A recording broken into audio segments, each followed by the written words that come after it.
We're live. Peace, family. Peace, family. Welcome to Sunday Sitting with Sisters. I'm your girl, Dana Waisha. This is my queen, Juanita Butler. Yes, ma'am. Yes, and Earth Mama Healing herself. What up, family? Yes, welcome to Sunday Sitting with Sisters. We hope that you had a great weekend and that you had a good week and a good start of the next week. So we have a lot of stuff to discuss this morning. Yes, we do. Well, first of all, Dana, welcome back. We missed you. I missed you. She really missed you too. She's like, oh my God, where's that? It's road trip. Last week, I needed. What was Rose doing? I saw some of it, but I didn't see the whole thing. But what we're gonna leave last week. last week. Okay. But I'm happy you're here this week. Amen. Amen. Okay. All right. Hey, but you know, I talked to people. They said they loved you as an addition. They was like, oh my gosh, they just really love it. They can't believe that you're younger. You know, they say you have a lot of wisdom, which, you know. I think appreciate that. We underestimate young people. I think we think all y'all is in the club or something. I don't know. I mean, I'm definitely a millennial in lots of aspects and parts of me. Like, as much as I want to support, you know, the kids be selling candy bars, or I'd be like, I don't got no cash. I don't have cash money. I have everything as a card. Like, you know what I mean? Everything. I'm like, y'all do Venmo? You know, I can support, like, y'all got cash. That's what you asked to do. Like, you know what I mean? Because it's like, what? So parts of me are I'm very much a millennial with parts of me. But not all of them. Not all of them. I'm an old soul still. Right on. Okay. So, Dana, what's going on with you? Where you been? Girl, just trying to make things make sense. Things make sense. Yeah, and just really looking forward to Black Friday, which is November 29th. Hey. And 30th. It's, we're turning it into a weekend. It's all things group economics, Black excellence, all those things, and you'll be hearing a lot more about that. Yesterday, we had the African Marketplace. Yeah, I thought it was the week before. I think it's because, How was it? I'm sorry. It was divine. You know, we have this thing where we start to set our intentions, because there was a lot of stuff going on yesterday. I hear that the Garvey Festival, I hear that was really good yesterday. Oh, yeah, that was yesterday. Yeah, I heard that was off the chain. Big ups to Kiri, Malik, and Cleo. And then also, there were 2 women conferences. One women's expo and one women's hustler. Right on. I didn't heard none of that. Yeah, I heard. That's great. That means Sacramento getting big. Yeah, so I heard all of that was off the chain, but African market, we still, we was able to contend with, you know, all of those different things, and so that was cool. Yeah, it was good. The vibration was high. People were feeling good. People were spending money or chopping it up, talking, conversations going. People was networking. Yeah. And so it was all good. So the next African market is October 19th from 12 to 3. Come through, 2251. Okay. Florin Road, Sacramento, California. And then also go there through the week, because there are people that are there, businesses that are there 24/7. I know. So y'all, let's get right to the hottest topic right now. Is the witness that was murdered after testifying, and the Dallas officer who basically was convicted and sent to 10 years sent off with a Bible and a hug from the judge. Look. And a pat down from the bailiff in terms of getting her hair fixed. Look. Go ahead. Look. I feel like there were so many mixed emotions. Everybody and their mom was talking about this. Yeah. Everybody. I know everybody's seen those memes with Amber's face and the black guy who shot the police dog. He got 45 years, she get 10 years. Oh, yeah. So everyone was like comparing that situation. Okay, where do we start with this? Do we start with the inappropriate behavior from the judge? Yeah, let's just start right there. Do we start? Because she's a black woman. Girl, and she was black. I was so what happened, y'all? Why I'm ignorant too? Okay, so listen. I just only heard the judge, for one, allowed her to use a defense of standing her own ground when she wasn't in her own house. Wait a minute. So I'm already was confused as to how the judge allowed her to use that defense. That was her defense, that she had the right to shoot because she was. No, go ahead. Because she was in her own home. It's called Castle's Law. Go ahead and Google that. So that It's was called crazy. Castle's Law. Yes, that's what I read it to be. And so I was already upset about that, but that's when the talk started with the judge. To come to find out that she was a black female judge. I'm about to pull a picture up. But here's the thing. I guess the police chief and the judge. I guess the police chief there is it a black woman? I don't know. I ain't look. I'm gonna pull up this picture with I wrote her, them off. So with the two of them doing there. I think that they belong to a sorority. Mm-hmm. Hey, come on now, don't. I don't know, because I love. Hey, but here's my thing. Don't. This was started last week. Hold That's what I'm telling you. Because when you join these systems, I gotta can say you really something be about that. expected to administer justice to us when we know that the system was built on our backs and on our oppression? So we know that 50% of people who are in prison are black. We know this. We do. So if you're joining a system, are we really expecting for this woman to be like, I'm going to make sure justice is served? That's why I became a judge. But do she mean everybody else and not black folks? Because maybe we're not seen as human beings. I don't know. Because the white woman act like that's Miss Ann, like she been working for her in the kitchen and some shit, and she don't want Miss Ann to be going to jail, Miss Ann. I'm going to pray for you right now, Miss Ann. I'm coming to pray for you, Lord Jesus. Jesus, Jesus, Jesus. Somebody Now, come get her. talk to me. Come on, I know that. Because see, this is the hypocrisy of being black. It is a hypocrisy, and Shit, of shit, course white I man, get. these motherfuckers Of judge. course I hoped that the judge, being a black judge, being a female judge, I definitely felt like she wasn't going to have no empathy for this white woman. I literally, I was just like, yes, when I knew, it was a black judge when I seen it. But then when I'm like, oh, so you allowed that defense. Oh, okay, that's weird. And y'all tap in and give y'all comments about it because it's very much been a hot topic. So we know y'all got things to say. What makes it so hot though? It makes it so hot because again, back to what you were saying, trying to catch you up. The judge decided to hug the murderer, the convicted murderer. They don't do that. And then before she sent her away, because they good to boom, pull you away. You can't turn around. You can't say bye to your family. You can't do nothing like that. The judge gonna say, hold on. Ran back to the chambers and brought her a Bible. She got 3 or 4 of them at home. She said, but go ahead. I can't. Hi Tanika. Hi Mom. Hi Rachel. Hey Winston. Sorry. Hey Shaquise. So I don't know. So we need to hear from y'all out there. Vanessa. We need to hear from y'all about what y'all think about that. So here's the hypocrisy. One minute we fighting to be in the system because that this is the hard part. But the other part is that when we basically take on the personality of these people, then it's like, then what do we do? And that's the problem. Again, as we talked about it last week, infiltrating the system, you end up really becoming. You can't infiltrate this goddamn system. You really end up getting warped, and you change your perspective. Whatever your initial intentions were, unfortunately, you're not able to continue with that pursuit. But can you do that as a descendant of enslaved people? No, you cannot. Can you That's really join a system? Really honest. I mean, Joyce DeGruy. I think I said her name wrong. Yeah, Dr. Joy DeGruy. Yeah, she basically talks about post-traumatic slave syndrome, but in the video, she also talks about these other syndromes. And I just don't believe, y'all. This is just me, Ro, keep it real right now. Not necessarily Mama Ro, because keep it real Ro right all now. The time. That I don't think you can one day be someone's property and be treated less than human, and then the next day be their equal. I just don't believe that. I just don't believe that. I don't know how you go from being somebody's property and being treated less than human and whipped and flogged and lynched and castrated, and the next day it's like, all that is bygones. Come be with us. What has to be going on in an enslaved person's head or descendant that you have to look at these people every day and knowing that they don't have no justice for you in their whole being? And you done took a damn oath, and you done one in the police thing, you pledge allegiance to a country ain't never did shit for you, ain't never paid you shit, but paid people who enslaved you, they got reparations.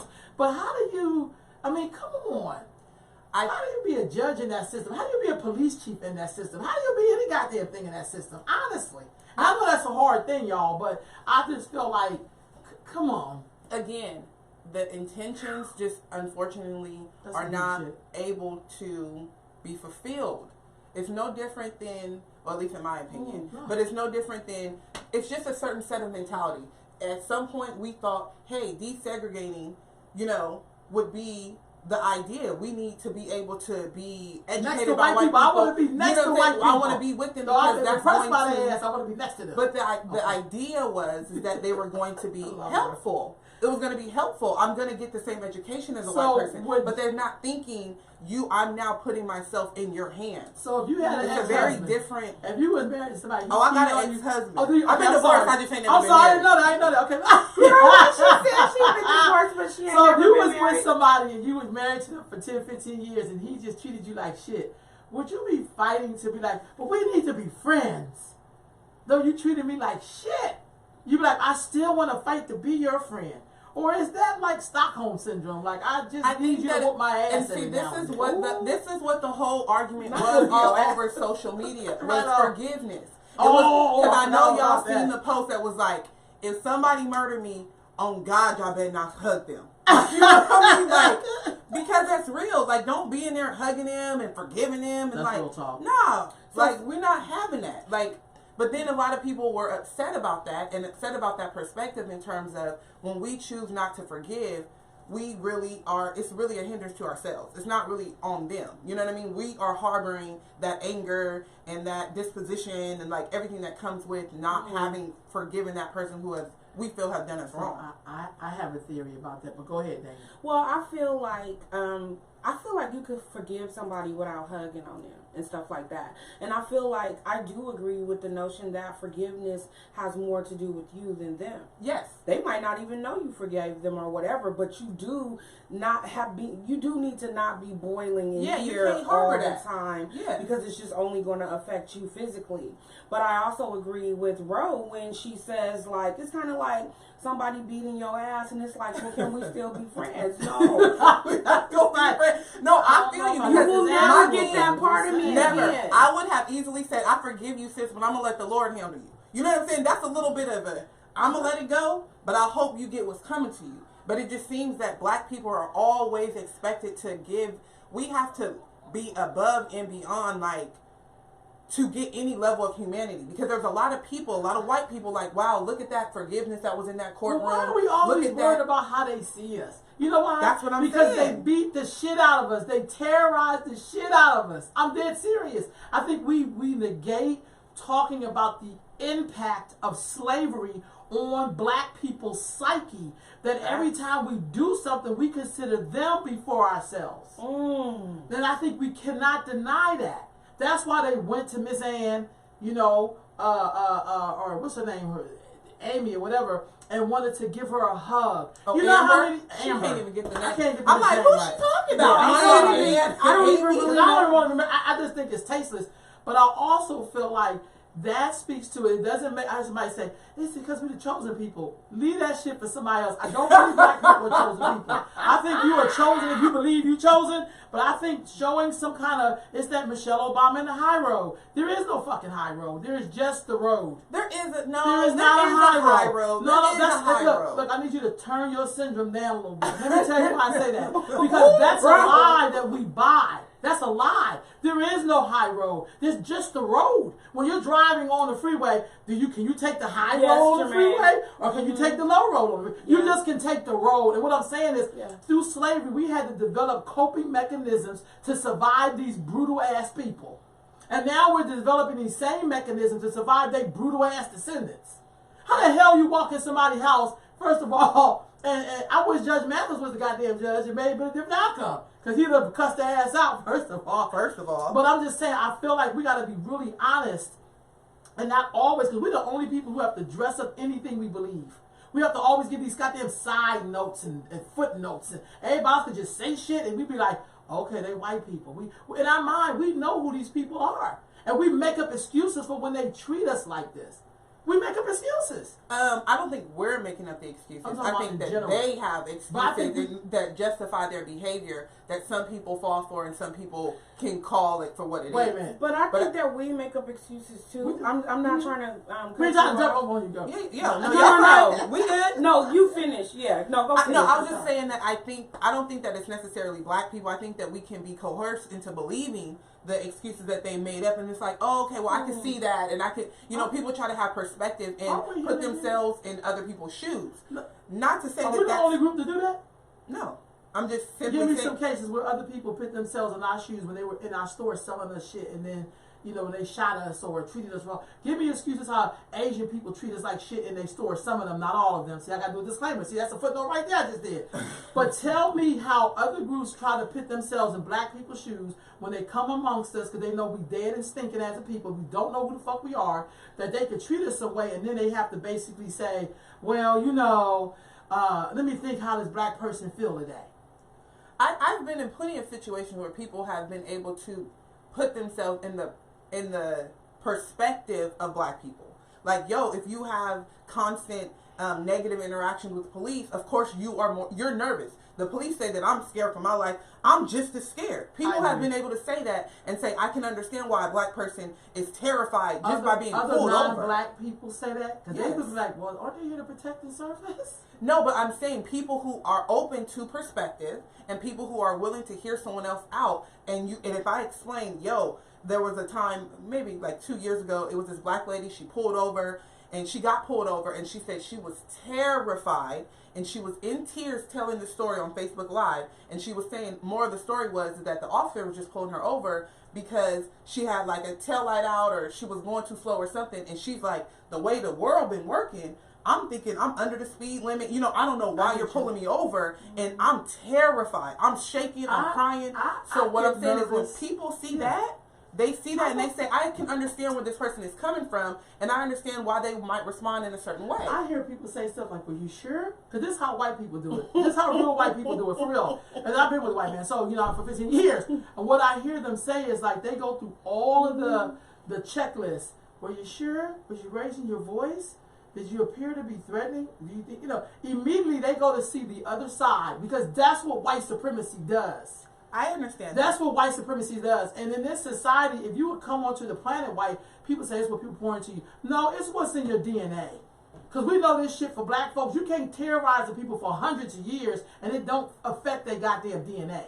I agree with that as well. Come on. So when I hear white people, they always have a way of saying, this is their classic line. We don't know all the facts yet.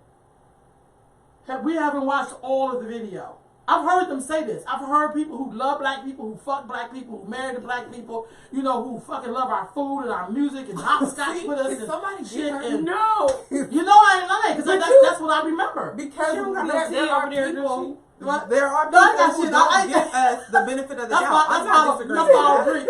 This is why I don't drink. So Sister Delphine Scott said, Guy, is that her name? Geyer should have pleaded and asked the family for forgiveness. But I don't think she thought she did shit wrong. But anyway, that bothered me immensely. That master syndrome, that's what it is, was hurtful. We do have a master syndrome. We do. It has definitely. She will not do more than 2 years in a better facility than the officers do time. Mm-hmm. And I don't know why I can't see none of what y'all do. She has a watch party, which I love that. You should probably do. And then people, like, because I don't see the things she sees. So I feel like I'm sorry. I'm just going in. Get them comments. Y'all know I'm acting a fool. No, I feel like I'm on the main one. People are chiming in and saying good morning. Okay. Lisa Towner says, what about the black female officer that was stroking Amber's hair? Oh, God. Right. And she wanted her master to look good going to jail. Go ahead. And then Jermaine, Peace King, he says, we forgive people for horrible things that haven't even asked for forgiveness. And I know that to be true because I have done that. Okay. I want to chime in on that part because that's what I continuously said to so many people as I've seen posts all throughout the week. I said, y'all, it's one thing to forgive somebody, and I get that it's for us, and I do understand that. But at the same time, I cannot forgive somebody that's not sorry. I can't. If you don't have any real remorse, that's deep. Because it's already a cancer in you. That's not a cancer. That's not a cancer. I get that. Because what I'm saying is that I can let go of, again, harboring a certain level of anger. Okay. And wishing my vengeance on you. And like, you know what I'm saying? I'm spending your energy. Yeah. But it's like, okay, I got to let that shit go. Right. You know what I'm saying? Okay, I can let that go. On that. Same time though, same time though, you'll never get another piece of me. And Why I you never never forget. get? Why I'll you never forget. get in here? And that's what I'm saying. Yeah, okay. So I feel like at the same time, people have to understand that yes, forgiveness is for yourself, but if someone is not genuinely sorry, if they have no willingness to, like we talked about before, atone the situation, because if you're gonna sit here and say, oh, I shot him, but made a whole remix. Look, sis, I'm not gonna sit here and entertain that. Though. Like if you could, because if someone was genuinely, there was I know y'all was watching it because it was in Sacramento that they had on Netflix, and kids who females in jail, or somebody tell me what the name of that thing was. Jailbirds. I know somebody told me about. It was a mess. It was a mess. I couldn't watch all anyways, of it. I was watching Jailbirds. Ridiculous. It was crazy. I was watching Jailbirds, but then there was also this thing called Girls in Jail or something like that. It was a little docu-series of a few girls in different parts of the country, and they were in these facilities. And there was this one girl who was about 15 years old. She was coming back from a party, her and two of her friends. It was raining that night. She was going too fast, hit a turn, flipped the car. Her friend died. Okay? Nobody held her accountable. They were like, it's an accident. Weather conditions, you're young, blah, blah, blah. She literally asked for time in jail because she had survivor's remorse. She felt like my friend is dead because of me and I can't just live. You know what I'm saying? And I feel like I feel guilty about it. If this woman, Amber, had real remorse, if she understood I was wrong in my doings, it's not really I got to take what's handed to me. It's not no defending it. It's not no you know what I'm saying? It's not a misunderstanding. Mm-hmm. It's not none of that. Let me just own my shit. I did it and I was wrong and I got to handle whatever comes to me. But when people have all these excuses and half-ass reasons and half-ass apologies, I can't do it. I'm not here for it. I just feel like she don't owe them shit because she don't see these motherfuckers as human. Ooh. And I'm just gonna keep it all the way solid. Language. I'm sorry. I don't mean to say it like that. No, because I think in our mind we keep thinking that these people see us as human beings, and they don't. That's how we had slavery for 400 goddamn years. I mean, the same system. The same system. Yeah. So they don't see us as human. Right. We up here trying to be like, hello, we're human. Hell, we're the mothers and fathers of these goddamn people. Right. But they don't see us as human beings. That's how they can be like, oh my God, I keep them going to jail for shooting this nigga. Are you kidding me? We used to hang you niggas and have a barbecue. We'll watch your ass hang and then cut off the testicles and shit.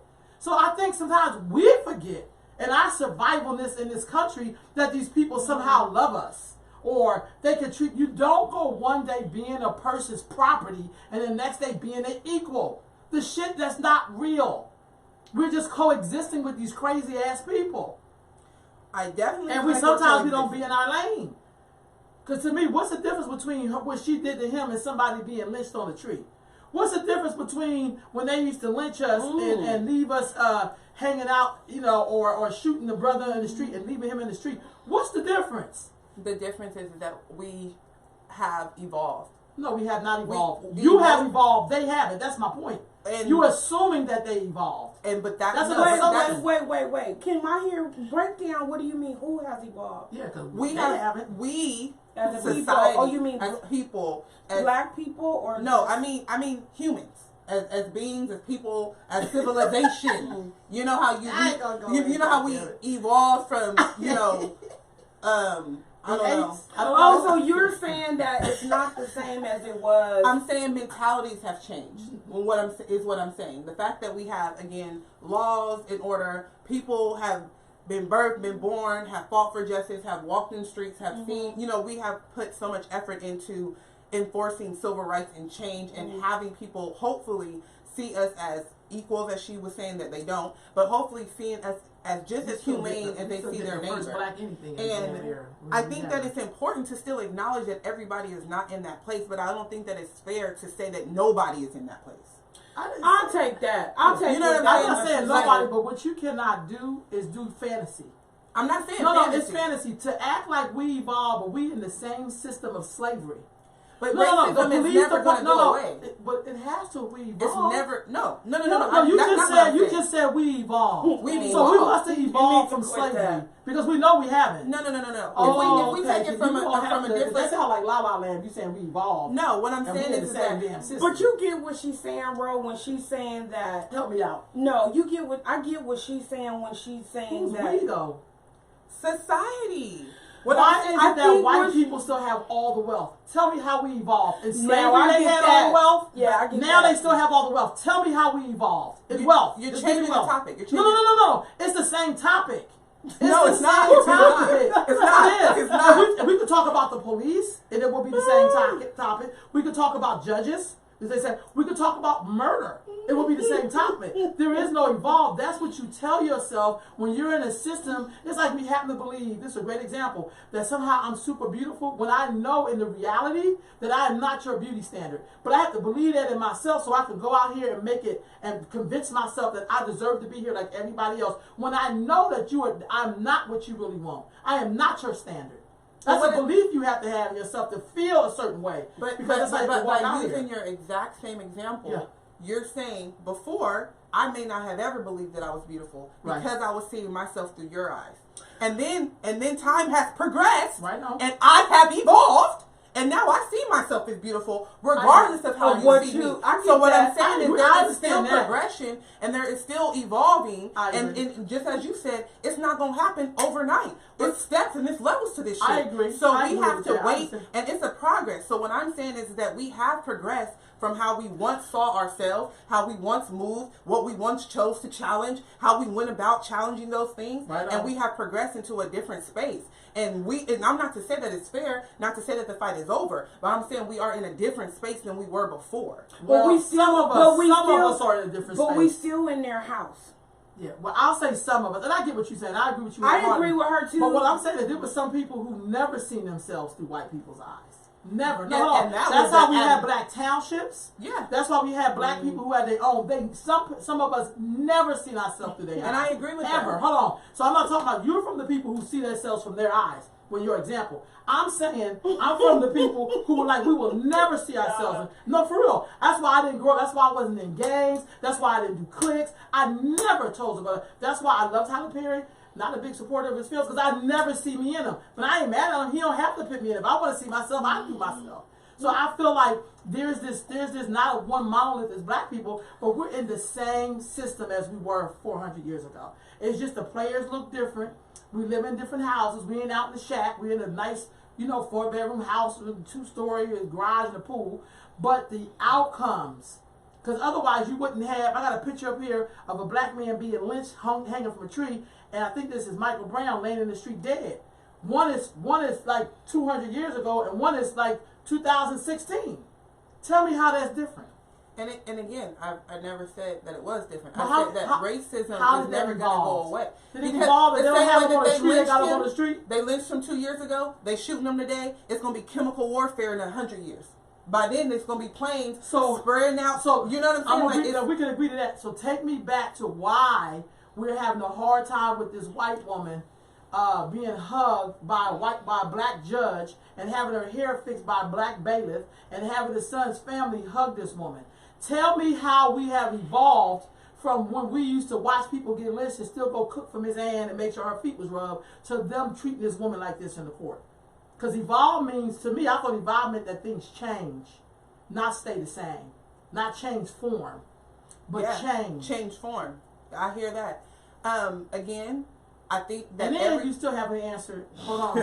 Hold on. You still haven't It's answered. 12 questions. No. You still haven't answered how you felt about the young brother that was murdered, who was a witness.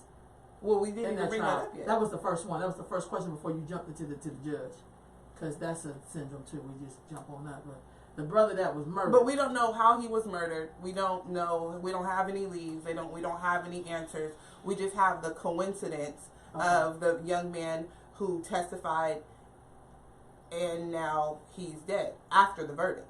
It's not like he testified and he died the next day, or he died the day before, or he died after the verdict. So I haven't been able to find exactly when it was that he testified within the trial, And then when it, again, we all know what the verdict was, but the trial could have been going on for that part. They don't, I mean, locally they probably have talked about it, but I haven't seen it, like, you know what I'm saying, following the actual trial the whole time through. I've only known when she was indicted and then when she was convicted. Like, that was pretty much the start and end point for that. So we only know the coincidence of him dying 2 days after the verdict had been made. Now, does that mean that if she would have been free that he wouldn't have been dead? Oh, I don't know. That's what I'm saying. So I don't know if there's a real correlation between the two, but it is a hell of a coincidence. It definitely is. Shot to death. Somebody Shot got shot in the mouth. Hey Eric, hey Libby, hey Heather. I heard they got shot in the mouth, but I mean that's just what I heard. Okay, Siri, What try to about ask you? you. What you I'm do? gonna tell y'all the honest to God truth. Please, you always tell us the honest to God truth. Y'all, I don't even know what we're talking about. I mean, I know that something happened. I'm not that Somebody crazy. tell me that on my thing. Sorry, that Joshua Brown, his name Joshua Brown. His testimony is on the YouTube. Go ahead. Okay. Oh, okay, but I don't even see that. But they talking okay. on the thing. Yeah, on mine too. But it's okay. It's all right. So, I don't really know all the details of what has happened. I heard people at the market talking about it yesterday. I know some people were saying that they were all friends, or that they all knew people. All the people that was hugging, they had knew each other prior to that. I don't know, because I can't even really speak to it. But what I can speak to is that the fact that when you said that we have evolved, and when you say we, you're talking about society. I get that, what you're trying to say. I get that you're saying that we evolved. I also understand Roe too. I feel like we are still in their house. Like certain things did change, but we still are at the bottom of the totem pole. Like the system is still in place. You get what I'm saying? It's working as it should. That's what you're saying? Well, it's working how it was designed. Yes, that's what I'm saying. It's not a Yeah, broken yeah. system. It's working So as therefore, it exactly the judge should. was not out of pocket. I'm not saying that. And like she just be okay, let me go back in. We might need closed captioning so I can be like, I said this and she said that. She's evolved. She wants the judge to know you should hug people. No. Again, before we didn't even have black judges. That's evolving, right? So my point is that at the end of the day, almost everybody any sort of judge who chimed into saying that the behavior of the judge was inappropriate. Don't nobody get out of their seat and come down and go hug somebody because you feel for them. There's plenty of kids, 13, 14, 15, given sentenced life. Yes, so true. Given sentenced life, when we know that our brains are not fully developed until 25 years old, we may know that we can, what I'm doing may not be wrong, but we do not understand the gravity of the consequences. We cannot foresee that. We literally know that physically, biologically, right on. every ology, damn it. And we will still give somebody the book, the whole book, and okay, you just gonna go ahead and rot away in prison. You know what I'm saying? So where's the empathy for that? I want to see her get on her dang bench and go and hug that 14-year-old, go hug that 17-year-old, go hug that 22-year-old that you given 30 years for. That's all I'm saying. I get that. So if you got that much empathy for this white woman, because what, you feel like she feels bad? You feel like she regrets what? Because the thing is that she's crying and her little crocodile tears, her little white tears is for what? You're upset because you were sentenced. You're not upset about what you did. As you said, if the mentality is that this is not normally how we handle these type of people, we were able to do this before without any real consequences. Her remorse could have been that I actually have to deal with the consequence. It's not about what she did. Isn't that why it's not about cry when Obama was whooping her ass? She started crying. When the presidency was going on, Obama and Hillary Clinton, she started crying. They talk about Hillary started crying, like, where did this nigga come from crying? Like, wait a minute, I got this. So, that was the first time you voted was for Obama. That's when he was running. Yeah, but I came out of a public school in 12th grade. I didn't know nothing Do you remember that, Dana? Do you remember that when Hillary Clinton started crying and then the white dude who's the Catholic priest in Chicago, basically, he's a white dude. He said she was crying. Father when Flaker. she was like, he was like, because nigga, where did this nigga come from? Yeah, like, I like had Father Flaker. I like that one. Yeah, I feel I had this. And all I'm saying, I'm relating her tears to the other girl's tears. That she was crying like, I'm really going to jail for killing this nigga? Are you serious? Yeah. This is Eric Butler said, what about the fact that she changed her hair color? Oh, see, I wasn't even watching her like that. I didn't even know that. I didn't even know that. I didn't even watch her like that. I didn't even watch none of this stuff because I felt like she was going to get off. I'm not going to front. I felt that she was, so I was surprised that they even convicted her because I really thought she was going to get off. I think that it's impossible to excuse that. But I I still think that it's a slap in the face to get her, to give her 10 years. Yeah, she should get like So again, it's layers to this. At the end of the day, there was a judge who got off the bench, who gave a hug to the murderer. You gonna get on this bench. She got off the bench to go and hug the murderer after she was convicted. And then she went back to her chambers and gave her a Bible. And then it told her, you know, basically like find your strength in these verses. And then somebody was saying that they knew each other or something. But I wouldn't doubt that they because she's an officer and then she's a judge, so maybe they have had maybe they have but had. But if you know somebody, you're supposed to excuse yourself from the No, I mean, but it doesn't have to be intimate. You can know of someone. You don't have like that personal relationship with them. And then so the next issue was that was pretty popular around social media was the brother asking if he could hug Amber. And then the father, who we ain't brought up, her friend, who said that one day he wanted to be her friend. Maybe they was fucking. Can you stop? Something about the power of black dick. Something about the power of pink titties that make brothers just do Eric shit. said that the woman dyed her hair blonde. She wasn't a blonde. So she wanted to have that's how they got that hugging. Brothers wanted to hug that blonde. Look, can you stop? I want to hug the person that took my brother away. We're going to have to put her on timeout. Because I think the other part, though, we forget about all of those other little idiosyncrasies that we know that exist between black people and white people. That's why I keep bringing up slavery. We know that there's something between when black men and white women. Like, I've never seen no black man hug the killer of another black person, male or female, but they'll hug her. I know, because that's what everybody kept showing, because it was that video. It was about a year ago, and it was two young boys, and not two young boys, it was two sons. Oh my God, you need to stop. It was two sons who were at the trial of their mom. Their mother was murdered by this other black man, and the two sons jumped up over and I seen that. And everyone was like, "This how y'all better respond. If somebody murder me, this is what I expect from my family." You know what I'm saying? Not the hugging and the coddling and the forgiveness and let's be friends later. All that shit's out the window. The deceased person and her was dating though. I heard like maybe they was dating and she was mad and said, "I'm gonna kill you and I'm gonna get off." We all think that. Do you think that forgiveness, I'm sorry, I'm going. I'm still on that other part. I processed. Taking me a minute to process. Thank you. Thank you. I'm bringing you in. Okay. So, do you think that how we're so like seemingly quick to forgive? Do you guys think that perhaps that's a coping mechanism? Forgive other people, but go ahead. Do you guys think that that's perhaps a coping mechanism because really we are powerless? Absolutely. That makes sense to me. I mean, we walk around and we, black power. That makes sense all to me. that. Absolutely. But really, we don't really have no power. We don't have the power. And I think that it also is it's a daunting thought that you're helpless. Yeah. You're helpless in these situations. I agree. And the only thing that I can't control is how I feel about it, how angry I'm about it. So if I can control letting that go, if I can control, you know what I mean, then maybe that's just one way to try to cope with how you're saying, feeling like, dang, this is continuously happening. And it could always be me. Could you imagine if black people did that same kind of forgiveness that we show white people to other black people?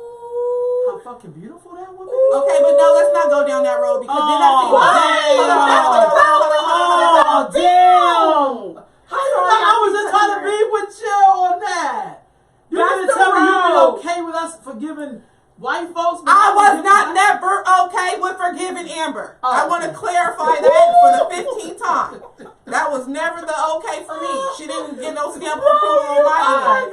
What I'm saying is that I don't want to go down that road because I also seen a meme with sweating ass R. Kelly face Oh, talking y'all about, forgiving people? I heard y'all forgiving folks. I should have said that. Yo, I think I said that to somebody. I said, I'm not doing this with y'all.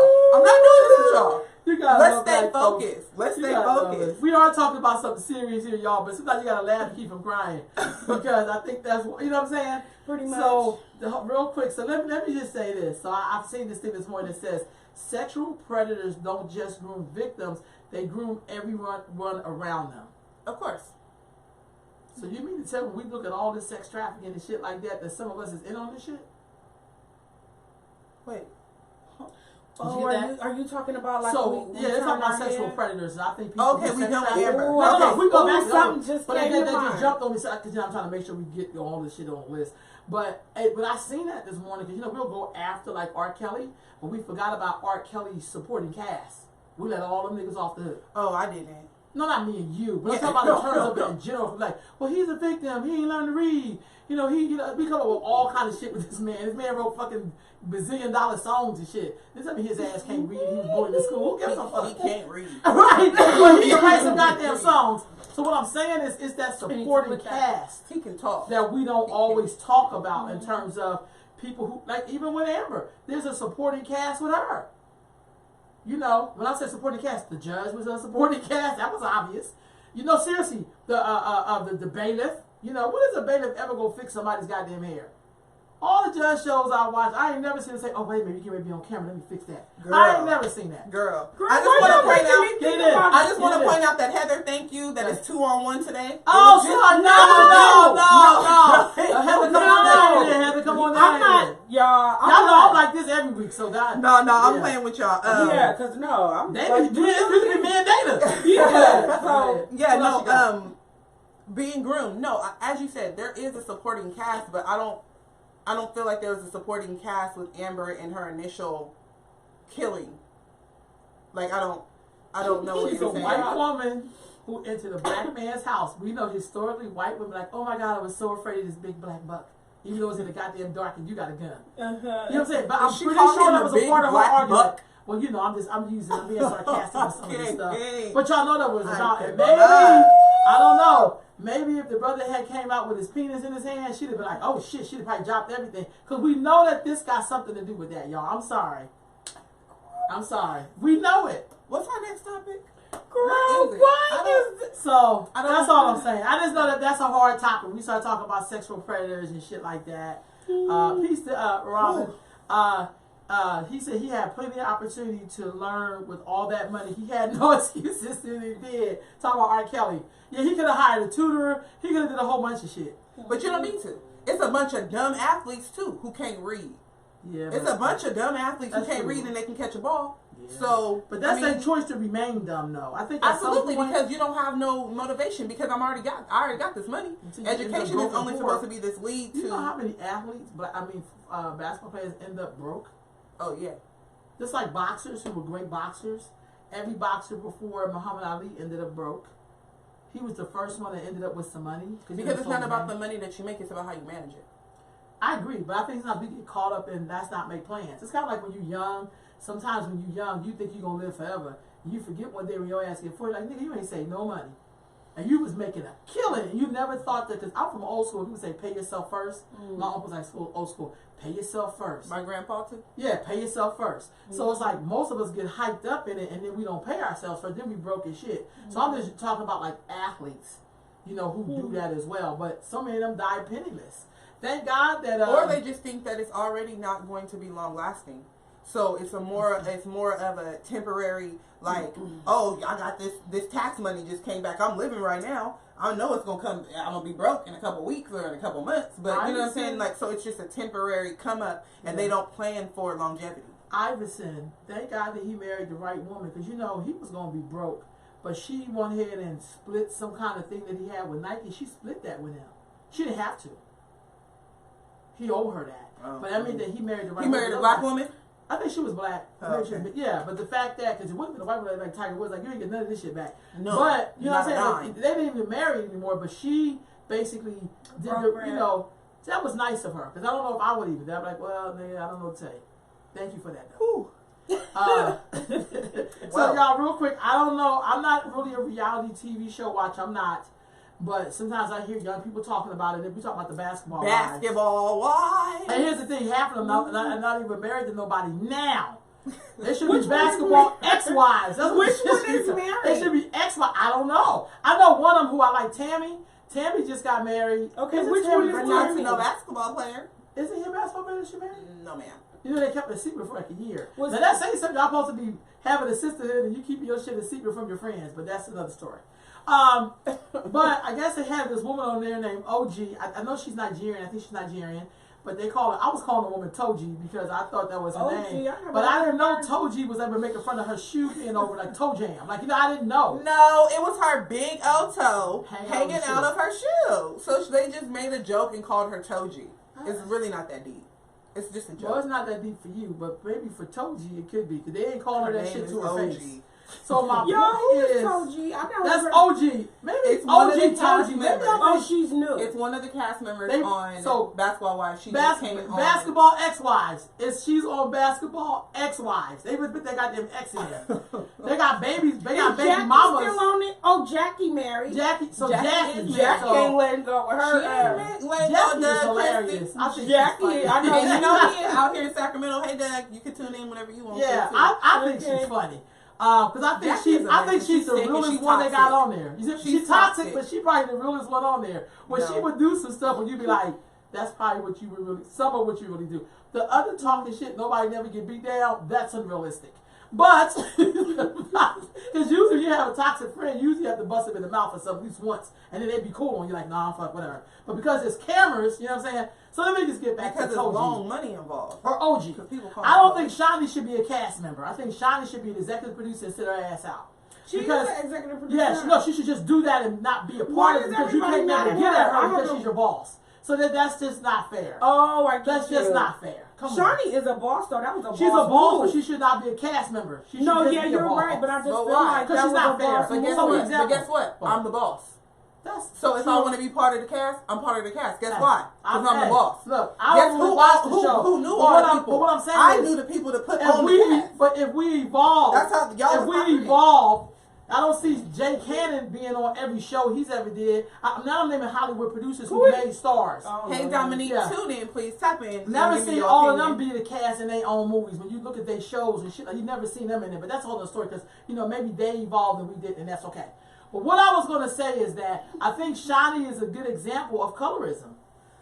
Oh, you If gotta ain't never break been that there, you down. don't understand that. So Toji made some examples You that she gotta would break break that some down, people's bro. necks. And Shani went into this like, I think she's dangerous. And this is somebody from Newark, New Jersey, one of the most dangerous cities in the United States. I'm so afraid. And we don't want... And so Jackie, who I like, that's what they do. She can be toxic, but she can keep that shit real. She was like, there are other people who actually fought other people, like Evelyn, who did some fighting herself. Never said that about her. Like, I think she could be dangerous. It isn't because OG is a dark-skinned black woman with muscles. The same way white people feel like they be afraid of dark-skinned people, but when we do it, it's like, well, that's not what she meant. No, we could be just as racist as white people to other black people. I know we want to say, oh, it's because self-hatred. Well, goddamn it, I'm just going to call it hatred on its own. So how is it I've never seen Toji hit nobody? I've never seen her throw a cup of water on nobody. So my thing is, we know colorism is real. And I know that's kind of hard because it's like wanting to be like, well, that's not a big deal. But I just think, Shawnee's in all the videos, so somebody said. I don't really watch it, but I watched that part. I've been watching all the Yeah, I watched seasons. that, but I wish Christy was here. And I'm talking about my Christy Ketchum. Because I had to talk about that with Christy, because Christy is a very dark-skinned black woman. And so she has, I see some things, because I'm not blind to it, because I'm not as dark, but I know that there's colorism. I know that black people exude colorism. I'm gonna but wait we for don't it. get colored, huh? I'm gonna wait for till you. Yeah, go. no. So that's all. I don't even know Toji. I mean, Is OG. I don't even know OG her. the only dark skin? Because you say you don't watch the show. No, she's not. She's not. But the So other she's ones the- are mixed. But I'm The other ones are tell mixed. me, Okay, go ahead. Tell me about. Tell me. But you guys, y'all talk about Shawnee that was married Shawnee to O'Neal. Shaquille O'Neal. Yeah. Shawnee O'Neal. Ex-wife of Shaquille She's very O'Neal. fair skinned. I'm not. Who saying- very She's fair very skinned? light skinned. Because ain't She- nothing fair. But go ahead. Because that's a word. There's nothing fair skinned. We're going to have to stop using white supremacy terms if we're going to get out of these people's head. Because fair skin implies that somebody is closer to some, or they have a fair shot. That's where the term comes from. So we're going to do educational shit. Let's get into it. Fair is a term that came up to me that you have a fair shot with white people. Well, so I don't use fair and I don't use good hair. But those are terminologies. I'm just giving you those are examples of terminologies that support white supremacy at the end of the day. But I feel like light skin is, again, based in colorism, and that only comes from other black people. White people are not calling black people light skin. Black people call black people light skin. So when I'm complexion, they will tell you that. But what I'm saying is that my understanding with fair skin is just bright, high yellow, whatever. No, I don't know. Fair whatever. skin means you have a fair shot. But I never knew that. Yeah, but I never knew that. That So what I'm saying is, so at the end of the day, she real light. She real light. Shawnee O'Neal is a very light complected woman. Okay, and maybe she is of mixed race. No, maybe I don't know. I don't know. She had her mom on the show before. Her mom was also light, but who knows? You feel me? I don't 23 I know Shaquille O'Neal is heavily melanated. Exactly. Well, so. With that being said, all I'm saying is that I'm talking about black women and black I'm women, trying black to address women, what you said. You said that it's colorism. What I'm saying is that, and you also said that you are not a fan of the show and you don't watch the show. I don't watch none of this. I watch when people. It's a topic that I have to research if y'all watch it. So with that being said, I have watched the whole brand and its evolvement. Yeah. Okay, I've been a I watched some of it early because people have come and gone. Like the one lady left, she said I've been there 9 years and she's left now. Tammy's leaving. So she's been there 9 years. But so Tammy is just trying to but Tammy is also trying to be a rapper at 55 years old and she's garbage. But don't hate on her. No, she's garbage because she's 55. No, now you hate on her because of her age. It's not ageism. That's ageism. No. You don't have no business. What? She can't do that. Listen. I'm separating the two. It's not about her age. It's about her lack of skill. Shit, she's not a good. All these lack of skill ass rappers out right now. There's lots of lack of skill. I said go for it. Well, I don't know. She's 55, putting on wigs, putting on tight skin clothes, trying to be funny and like do. I don't know if she's trying to be like a little Kim. She's trying to be like a Nicki. I don't know what she's doing, but it's a mess. It's a whole mess. I don't know Nicki Minaj. Nicki Minaj. Oh, girl, see, she's a whole mess. Like Tammy, I don't know what she's trying to do with this whole British accent. Like it's just a whole. It's a gag to me. But anyways, back to colorism. I'll break it down. They have not been the only. They have not been. She has not been the only dark-skinned female that has ever been part of this series in the show. She has been the only dark-skinned female that she said, I'm afraid of her and I don't want her, not afraid of her, I'm threatened by her that she may do something, so I'm not going to invite her to do anything. Has she been the only dark-skinned? All of them. Because here's the thing, I might not be a fan of the show, but I'm people who are. I've watched this show from when there was a woman named Royce on there, and only the people who really watch the show know the blonde hair with the locks, who was married to somebody. You know, she was on it. Oh, you didn't know that? Blonde hair with the There locks. was one who had blonde hair. She had locks. I forgot who she was married. She didn't last too long, but she wasn't negative enough, so she didn't last too long. I remember they got in that fight outside. She had blonde hair. She had blonde locks. She was a dark-skinned woman, and she had blonde locks, and she was on the show. Came married. Remember who she was married? People said she wasn't ghetto enough because she didn't turn up enough. Oh, I don't know who fan of the show. I am a fan, and I don't know who you're talking about because I know names. I know Royce. I know Jennifer Williams. I know OG. I know the new girl that they have, who's the daughter-in-law of the coach or whatever. Like there have been plenty of girls on that show who are not lighter skin, and they at the end of the day, the show is about drama. That's the whole point. I agree, but it's okay to point out when there's colorism. I know you kind of hard on that. No, what you don't see, what a lot of black people don't see, and I'm gonna let you talk, and I'm gonna let this alone. That's why I have these pictures up here. These 3 black women that Miss America, Teen America, whatever. They all look like that. None of them that we think that them being there is going to help some other dark-skinned black girl feel empowered. But I beg to differ because the black girl who was a model whose hair looked like this, we didn't support her. So what I'm saying is colorism has a way of showing its ugly head. Instead of somebody saying, hey, Shawnee, that don't look nice that you saying that about her, but she never fought nobody. But you don't have to be physically. Now we don't have to be fair. Okay, but no, I never said that either. I mean, you don't have to be fair, being like no. You don't have to be physically violent. Is what I was trying to say. Okay. You don't have to be physically violent to be considered aggressive, to be considered threatening. Like, you don't have to do that. Like, there's a lot of, and we true. all know that females fight with their words. Females don't always want to get physical. They want to embarrass you. They want to, let me finish. Okay. They want to embarrass you. They want to humiliate you. They want to make you cry. Like, they want to shoot some shots at you and speak some truth about you that be like, bitch, deny it. Like, you know what I mean? Like, oh, dang, like, she just really put me in a whole corner. That's not always hair snatching, fist throwing. Like, you know what I mean? It's not always like that. So I think what Shawnee was saying is that in the fights with other people, they fight with their words. Okay, okay, bitch, I'll beat your ass. But you ain't got up, though. Like, you're not really about that life. Compared to Toji, was all in somebody's face like this. And they was like, okay, you're too little too much, sis. Like, they were just like, I said I was going to beat your ass, but I didn't really mean it. So what I'm saying, people fight people. yes, and they're throwing water and drinks, and like, it's not like actually in your face. Let me drop my purse. But what makes her words so scary? When they on there doing more harmful shit than just some words, I'm going to beat your ass. I'm not saying that it's her words. I'm saying that it is her action. It is her deliberate and aggressiveness in their face. I'll break your neck. I could kill you. Like, ain't nobody over here talking about killing you, sis. Like, we actually have rules to this war. We don't talk about your family. We don't talk about your kids. We're not supposed to. But every time we do, shit get popped off real quick. You know what I'm saying? When somebody's kid get brought up. But it's just like, there's just certain rules to it. And so what Shawnee was saying was is that she's taking it too far. How much are we going to allow? Because like you said, she's an executive producer. I know that there's a certain level of entertainment that I have to provide. There's a certain level of drama that I have to play into. But I'm not going to literally have y'all throwing blows on here. Like, if you're really taking it to that point, we're going to have to excuse you, ma'am. Because if you basically, you can't take it. You can't play the way that we're playing. And she like, I'm from Compton by way of Nigeria. I don't play that shit. So and maybe it's like, you should get some Nigerian women and do basketball wannabe wives and let that shit be. Because, come on. Like, I hear what you're saying. Thank you for that excuse. But I just feel like it has everything to do with her being physically dark, not dark. I'm mixed. I got wavy hair. But why are you not open to anything else? Why are you not open to? Why are you not open to seeing it a different way? No. I see that way because that's what white people say. Oh my God, it was great until she said this, and then I got. If she took that position with everybody, I would be okay with that. But she doesn't take that position with everybody. That's what my problem is with it. What I'm saying is that the girls will sit across a table and have words with one another. Yeah. Have words with one another. It makes for great sound bites. It makes for great clips. It's coming up next week. It makes great for that.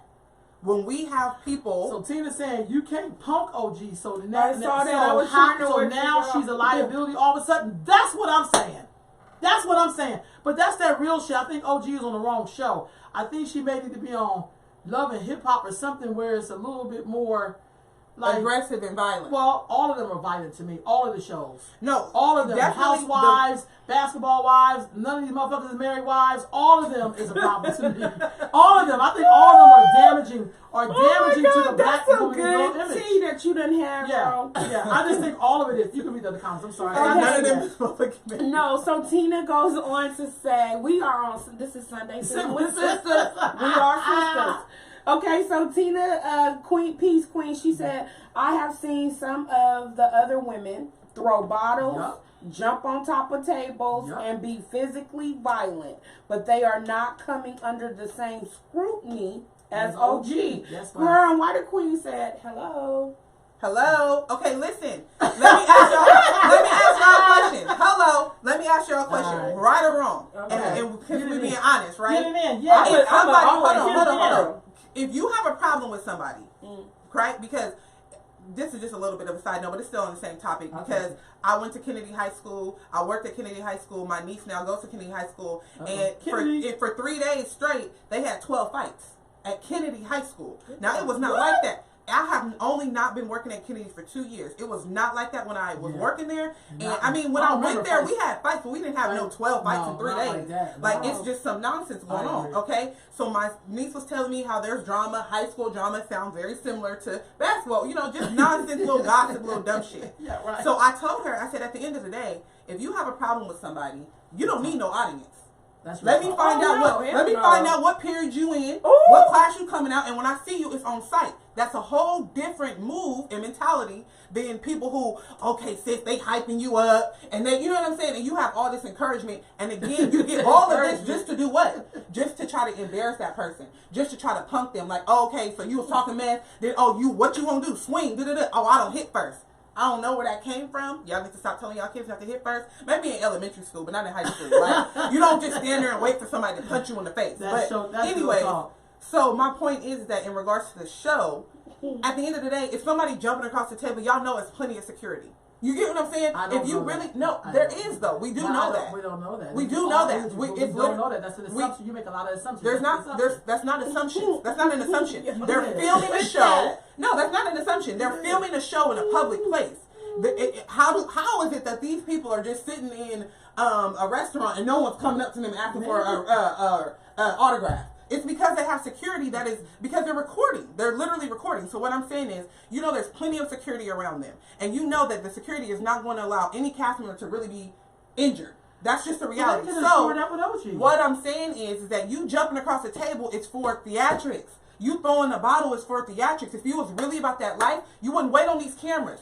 You wouldn't, and that's why these other shows like Love and Hip Hop and Black Ink, they have real issues outside of these cameras rolling. Because these women only have problems when the cameras is on. You get what I'm saying? Like, you don't see this in their regular life. Like, oh, this really happened in my real life, and I handle this in my real life. Y'all are handling stuff on TV. So that's what I'm saying. Let's just be very clear. Shawnee is basically saying, OG's so threatening and she's so violent. I don't know if that's going to be the case outside of this episode, outside of this, that, and the third, because we all know OG's not going to beat nobody outside the episode. Why she not? Well, why she not? How are you so quick to sit up here and want us to believe in theatrics, but not in why can't she be doing that for theatrics? I just know you don't like her, so you will never be able to have balance, and that's okay. Who said I didn't like her? What I'm saying, because it's obvious. It's obvious the way you come up with your logic that when you don't like somebody, I cannot like somebody. I don't even like the show. I think I think she's on the wrong show. I seen her and was like, what the fuck she doing on here? Because she don't fit none of this shit. OG must be new because I don't know who y'all talking about. It's kind of like somebody got a comment here. It says the show needs to be cut. I agree. It sets a poor example of how African American women are already perceived as being angry black women, and this show does not help that picture. So how do y'all agree to that? But then you but OG can't be punked, so that's why. Like it's like, okay, but how much are we going to show? And that's what I was saying from the beginning. Like all of how much are we going to show of the violence? I don't have cable, y'all. Well, I only watch it on YouTube. I mean, because it's my time. I was like, watch it on YouTube. Yeah, but I watch like the little clips and stuff. He's like, oh my god, Thank you, Miss Davis. Yeah, all I'm saying is that, like I said before, as y'all just all agreed to, and as I said in the initial beginning, okay, remember that part? If we can rewind the tape, play that part, where I said, how much are we going to promote? So, again, Shawnee might be like, we fighting with words, but we're not really getting physical. I'm not going to show anybody really beating somebody up. We're not really doing that. But she did already, though. But go ahead. But she did not. There's not one episode. People didn't got a hold of each other. They didn't grab some hair. I remember A Basketball Wife when the one lady with the blonde locks was on the show. This is earlier on. Blonde lock? I'm trying to look for her. I don't know. The two of them got the fighting over the table. It was outside. It was in LA to the earlier seasons. So, and it happened, and they just kind of like, they fought. The security came and broke them all up. They was pulling each other's hair and shit like that. So it does. Yeah, it did. So, that was Atlanta. Yeah, but what I'm saying is it happens, and it's okay. I just feel like it's okay to feel like I see this the open-mindedness. Just because I see your opinion, but that don't mean I agree. That's all. Yeah. I feel like, because I know how colorism works. I've been in colorism my whole life.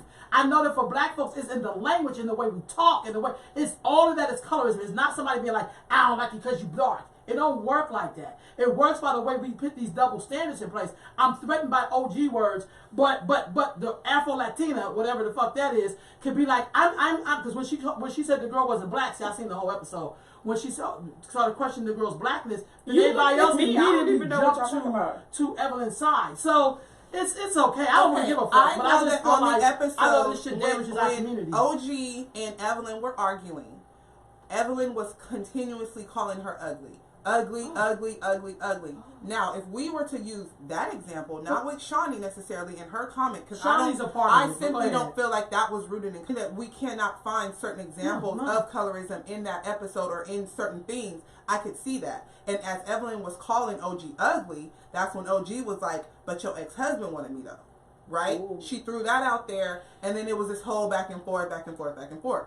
So, at the end of the day, and that's true too, because if y'all look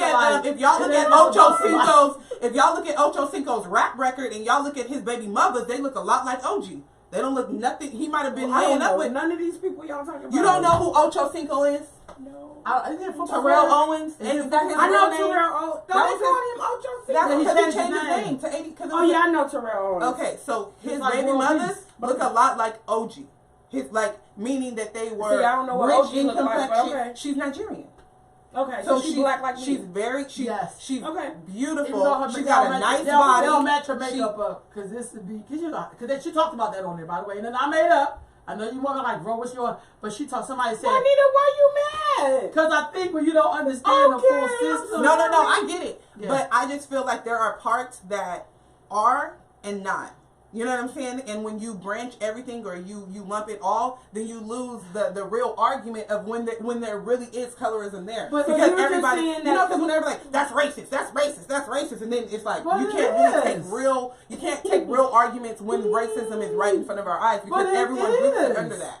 But maybe, so what I just said, I'm trying to make sure we leave it in balance. And let me tell you what I mean.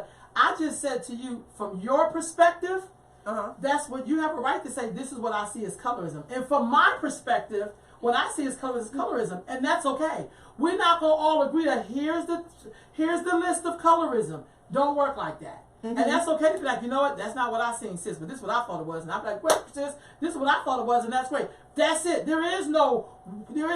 This is the list of colorism. I think, like I said, in terms of colorism, and like you said, it's not always just directly calling someone dark skinned and saying, I don't like you because of X, Y, and Z. As Evelyn was calling OG ugly, as Evelyn was calling OG ugly, I feel like, again, fighting with words, I know that she has fought with other people, but she doesn't necessarily call them ugly. She fought with Tammy and told Tammy that she looked like she was on crack. Because Cammy been so thin and looking, like she's struggling. I don't know. I think she's just trying to lose weight, honestly, for this new alter ego that she got. But she was like, "You looking real sick. All this is popping out." Woo. And I feel like, what's her Evelyn is when they said that she possibly could have slept with Shaquille O'Neal, and the bitch started crying because she thought it was gonna make Shawnee mad. But hey. Wait, what? Okay, you didn't see that? I did see that. Yeah, you didn't see it, but what did that have to do with what? Was that OG? I don't know, somebody said, didn't you sleep with Shaquille O'Neal? And then Shawnee was like, what? And then your girl was like, I would have never sleep with Shaquille O'Neal. And then Evelyn started crying about, I would never treat you like, I would never. And it's like, girl, that's your boss. Like, if you fucked her ex-husband, so the fuck what? This is reality, remember? This is for dramatics. But it's a whole other story. Honestly, I watched that is a whole other story. Yeah, you didn't see that episode? I did see that episode. I was just trying to connect it with colorism because you just threw that out there. But she fucked her husband, and I'm like, what? No, but I'm saying that to say how Shawnee can be so like, she has different rules for different people. That was different rules for different people, and that's okay. But I just know it's colorism, and OG, if you out there, get on another goddamn show. Leave these confused ass niggas alone. Go get on some other shit that maybe Nigerians are doing well. Hell, Nigerians got shows like that. Bring us a Nigerian wives, because most of y'all be married anyway. Bring us up with Nigerian wives. I would love to see that. That's why I see that. So did we read that Tina McClain said those theatrics will get your ass whooped? I couldn't do it. Yes, OG is too real of a person to be on that show. That's exactly, and that's the thing. Okay, if anybody watching, then I put that shit in the contract though. Watching reality TV, I've always been a fan. Again, I'm a millennial. I grew up in the beginning. I know some old ass people watching all this shit that you watching too, and they not. No, but I'm just saying that they live by this shit. But go ahead. But when it first started, I'm saying with what's his name with the big old clock. What was his name? Flavor of Love. Flavor of Love. When we had, basketball, when American Idol started, that's when all this reality TV, Keeping Up with the Kardashians, been on for 15 years. If y'all ain't kept up, no, so I haven't, but I get you. You get what I'm saying? I was in the era of when reality TV replaced all of sitcoms and series and scripted shows, and we would rather have reality TV. So, with that being said, there are certain shows like Bad Girls Club that I wanted to be on. I think I might. Did I audition? I don't think I auditioned. But I was a Bad Girls Club. I was a different person. I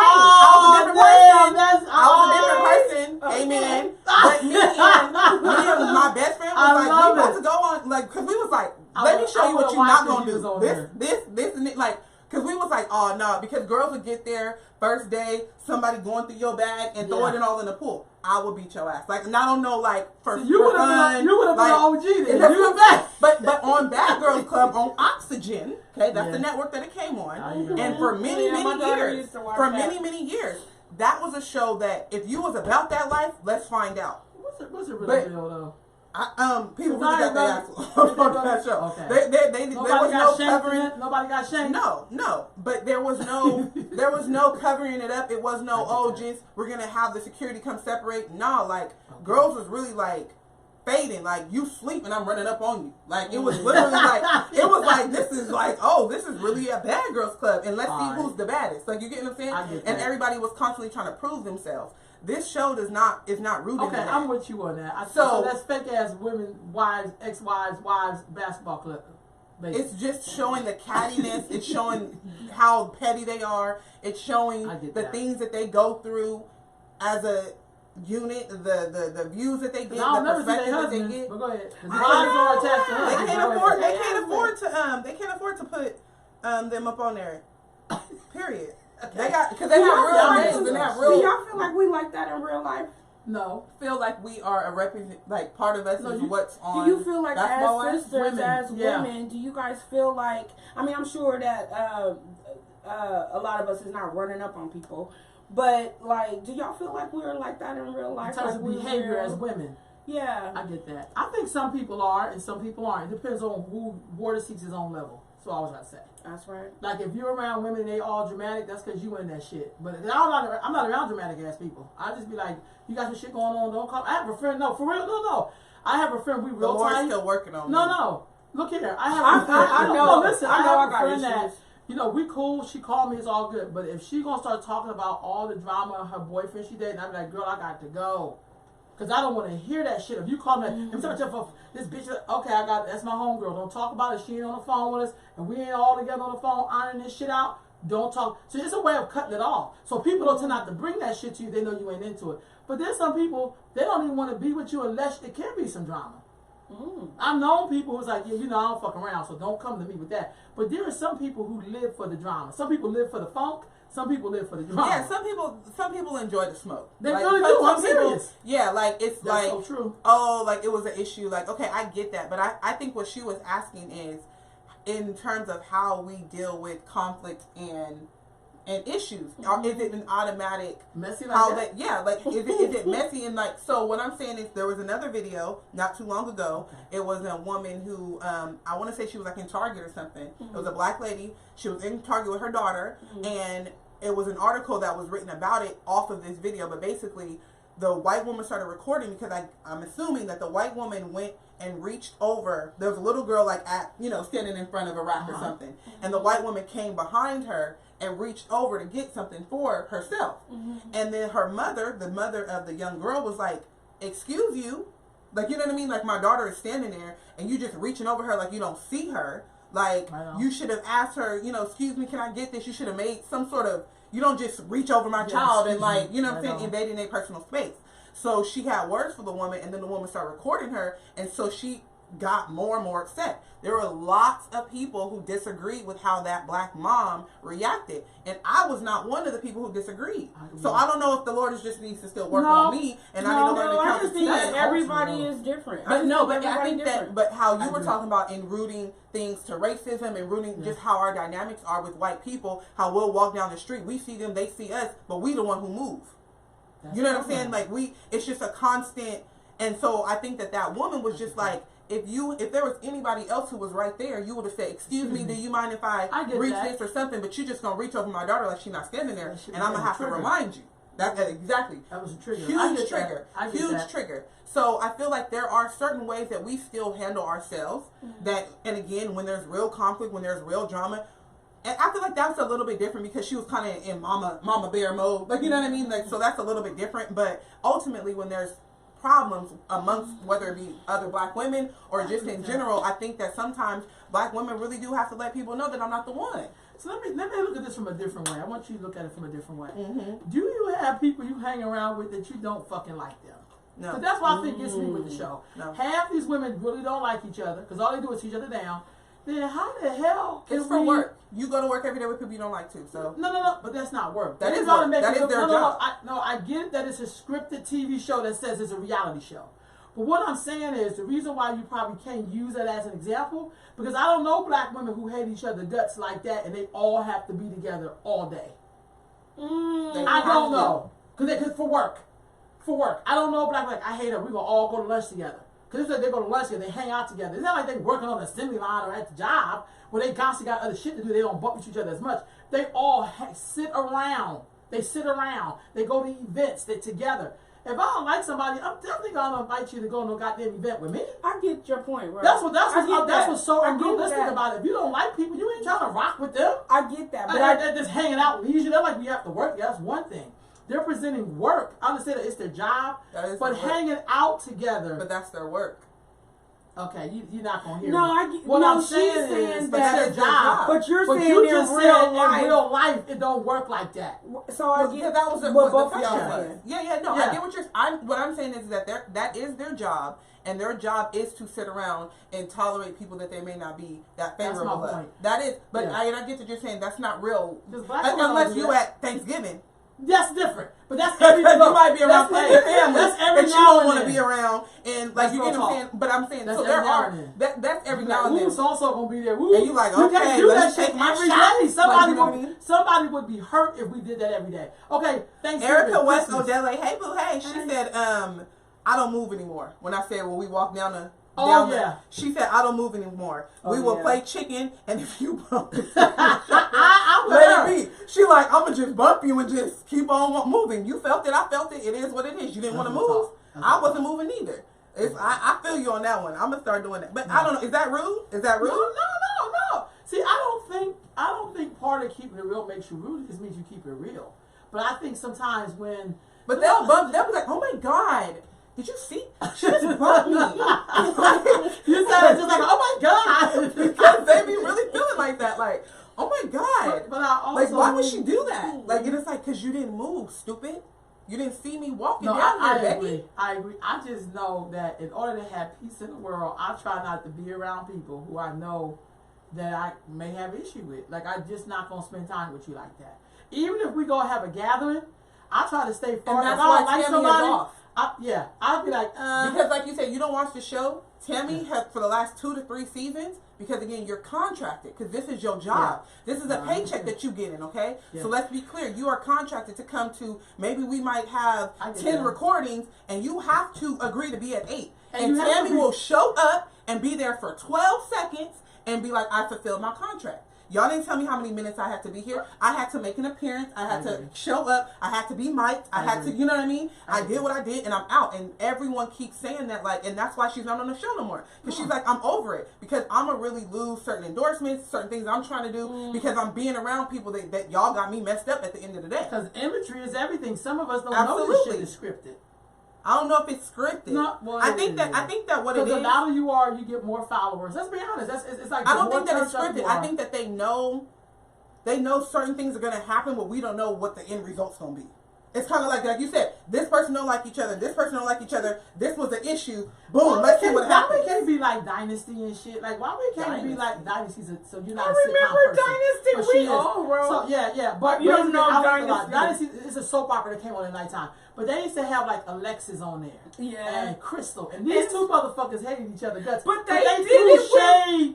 Yeah, they use words. They use their words. Because Diane Carroll just passed, so she was the only black person on there. And she came on. She was she fucked Alexis up like shit. That's Dominique Devereaux. But what I'm saying is they did shade like that. Now I'm off like but the shit was so classy. Yeah. Because I think some of this shit is that shit. Because some of that looking like we're living in the good life, it does come from out of that era of looking like this is what success looked like. That's where they're taking their cue from, by the way, because most people don't do history. So we don't know that this, we think we're seeing this shit right now, but their need to act like I'm so rich and I'm so, that comes from that era. But what they left out is the part where your ass is classy. Because now we all want trash. Not all of us. But some of us want guts, we want women fighting, we want bitch, motherfucker. That's the era that we're in right now. I'm not trying to be funny. Yeah. That was like when Jerry Springer was out. And I remember they used to have fights on Jerry. I remember one time when Jerry, this is how you know this shit was out of control. They got on Jerry, and before he just started talking, they just started fighting. I was like, damn! You have to at least let him introduce y'all before y'all start scrapping. Nah, that's that on site that I was talking about earlier. Yeah. I don't need this. So you got to introduce the person. We don't even know how I see you. You know what's up. Girl, why this, you know what, I can relate. You and my daughter could relate. Yeah. Because my daughter, she used to be one of those ones. But I get it. I just, it would reality. You got that fire. Yeah. I do not have no fire. I don't be boiling, I just be simmering. Right on. I think the reality TV shows is cool, but I don't watch this. Do you ever watch any of the white reality TV shows? Like, my sister watched Orange County, The Real Housewives of Orange County. No, and I then think Mafia white women watched that. in New York. I can't remember the New York. No. one. Okay. No. What about, do y'all watch? My sister watches. The closest thing I get to white reality shows be like, damn, what's the name of that? Home Makeover. Oh, I like Home Makeover. You know what I'm saying? Like, I like those shows. Or like, you know, like The Voice Voice or something like that. When they rerun on Hulu, I watch them. You know, there's certain reality shows that version. get you hyped, and then there's certain reality shows that make you cry. Like, you know, when make you cry.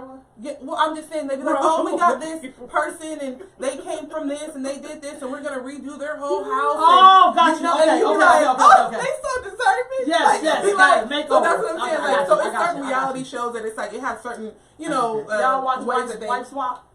Nah, I do watch. Now, I ain't gonna lie, I watched that. Yo, what's our next topic? I'm sorry. that. I think this shit is funny. Me too. I think because I know it's now. That's not scripted. Because the only thing they have to follow the first person's rules of the house. It's still come on, bro. I've seen that show before, and I always was like, I could never do that. Funny. I'm not about to just be following around what y'all doing and y'all kids and all this, and then y'all kids have to do it, but then I think you should be a bachelorette. You gotta know. If you go on a bachelorette, I swear to God, I would watch the Bachelorette. No, they did a real black bachelorette. They had one not black that bachelorette. They need somebody real like you. Huh? They had one black bachelorette. No, she picked the white man. See, that's what I'm saying. That shit don't be real though. Because you know you'd be like, come on now, nigga. Come on. Like white people go, they can still pick a white person by themselves. But we do it.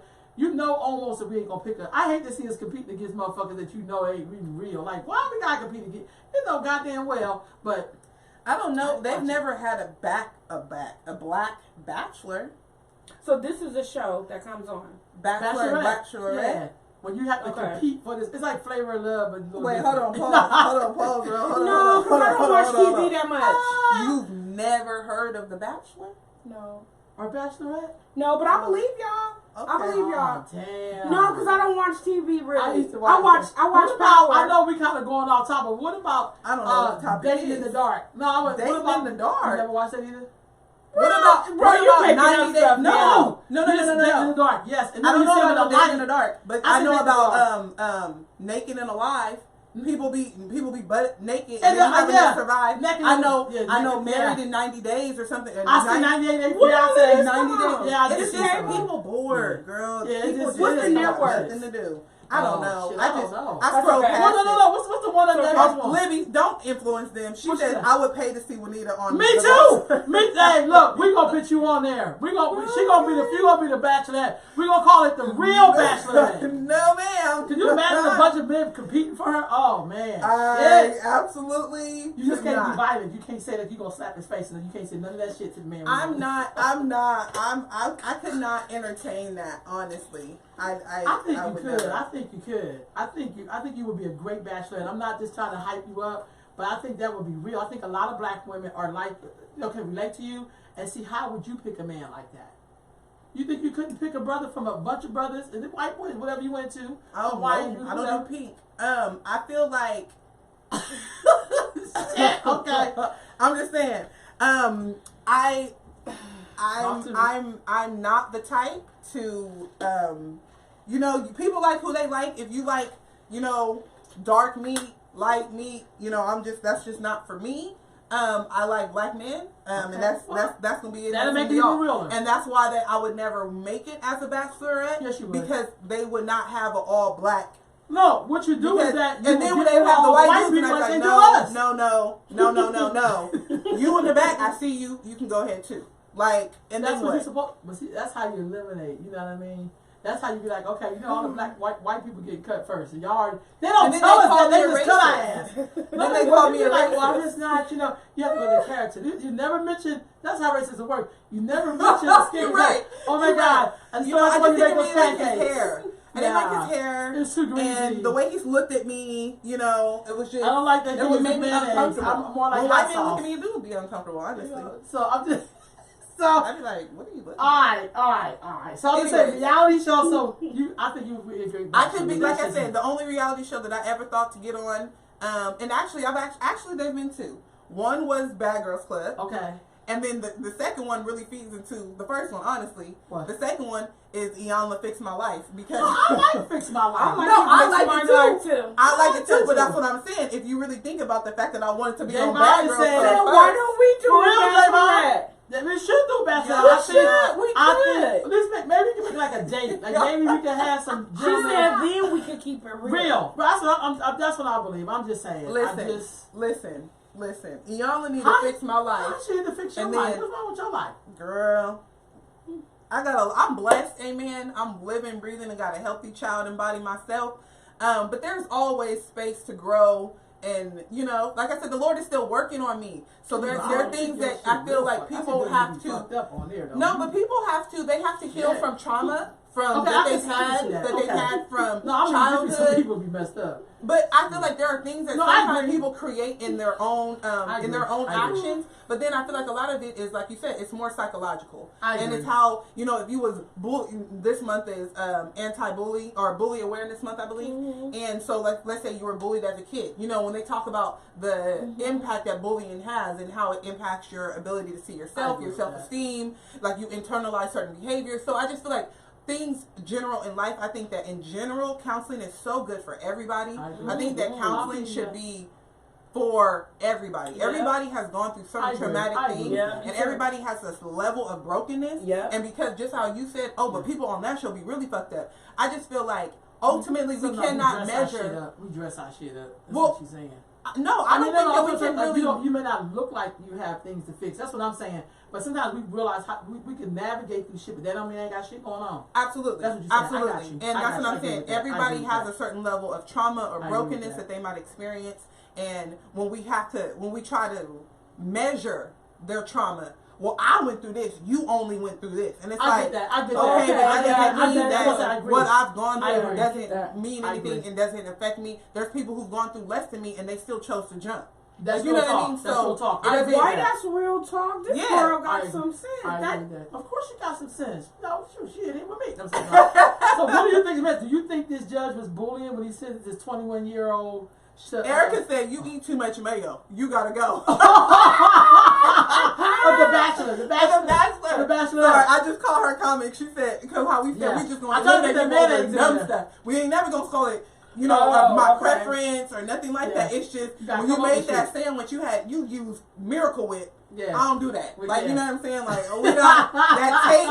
We can't blend. Yeah, so I don't remember sandwich spread on my.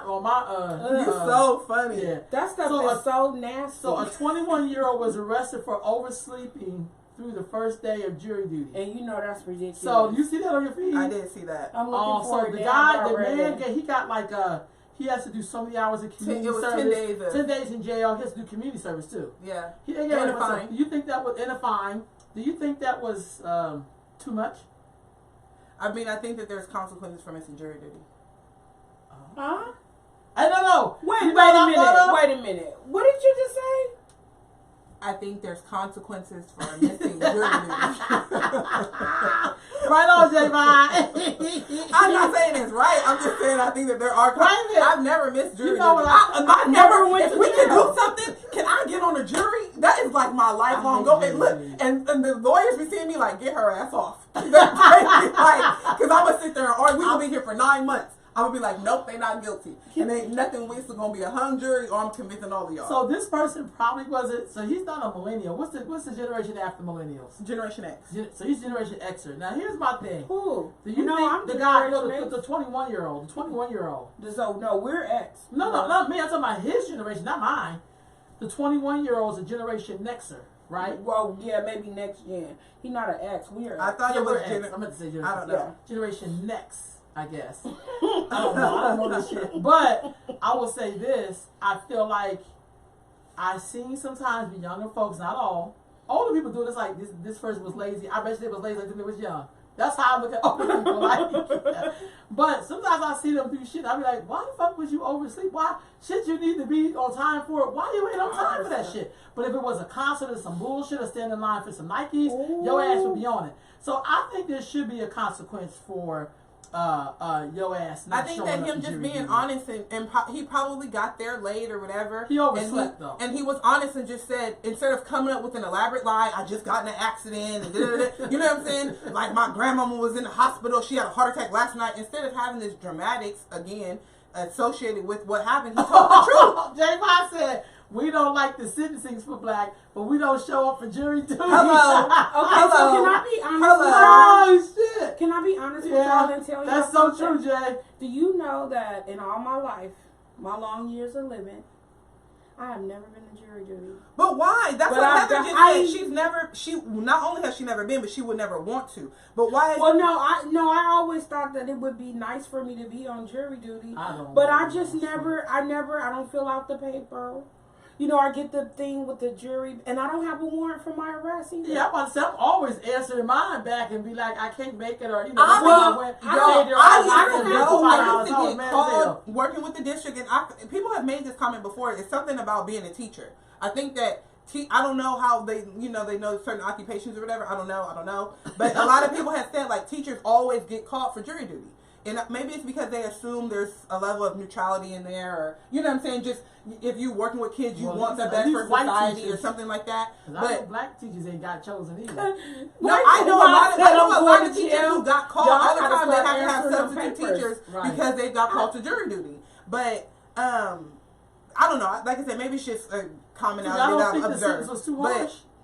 I mean, I'm not saying that I don't think it's too harsh. I think that you missing jury duty. You think you should go to jail? No, I said I do think it's too harsh. Yeah. But I'm not sure what would be if they just fined you. Somebody, if there was only a fine and no community service and no jail time, you would complain. So it don't really matter. Yeah, that's true. Anything is too much. I need to do my civic responsibility. Like, I get it, but I don't want to go to jail though. Any sort of consequence for not fulfilling your civic duty is too much. So I think everybody, if it was $12, oh my God, he had to pay $12. That's ridiculous. I will write that check, y'all.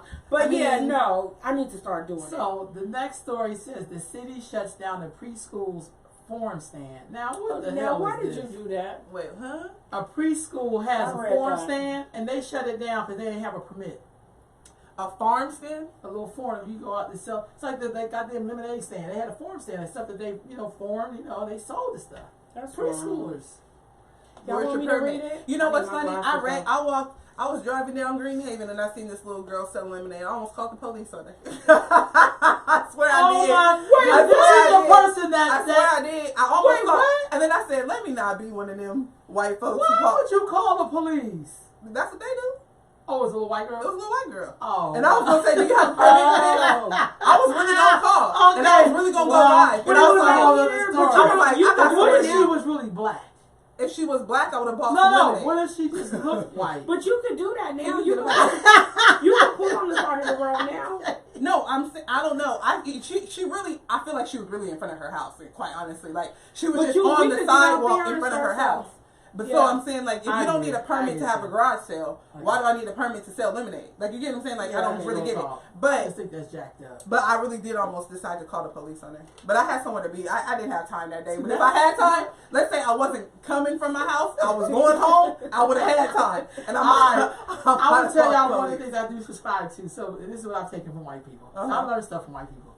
I learned the art of turning the other cheek the way they do. Turning the blind eye.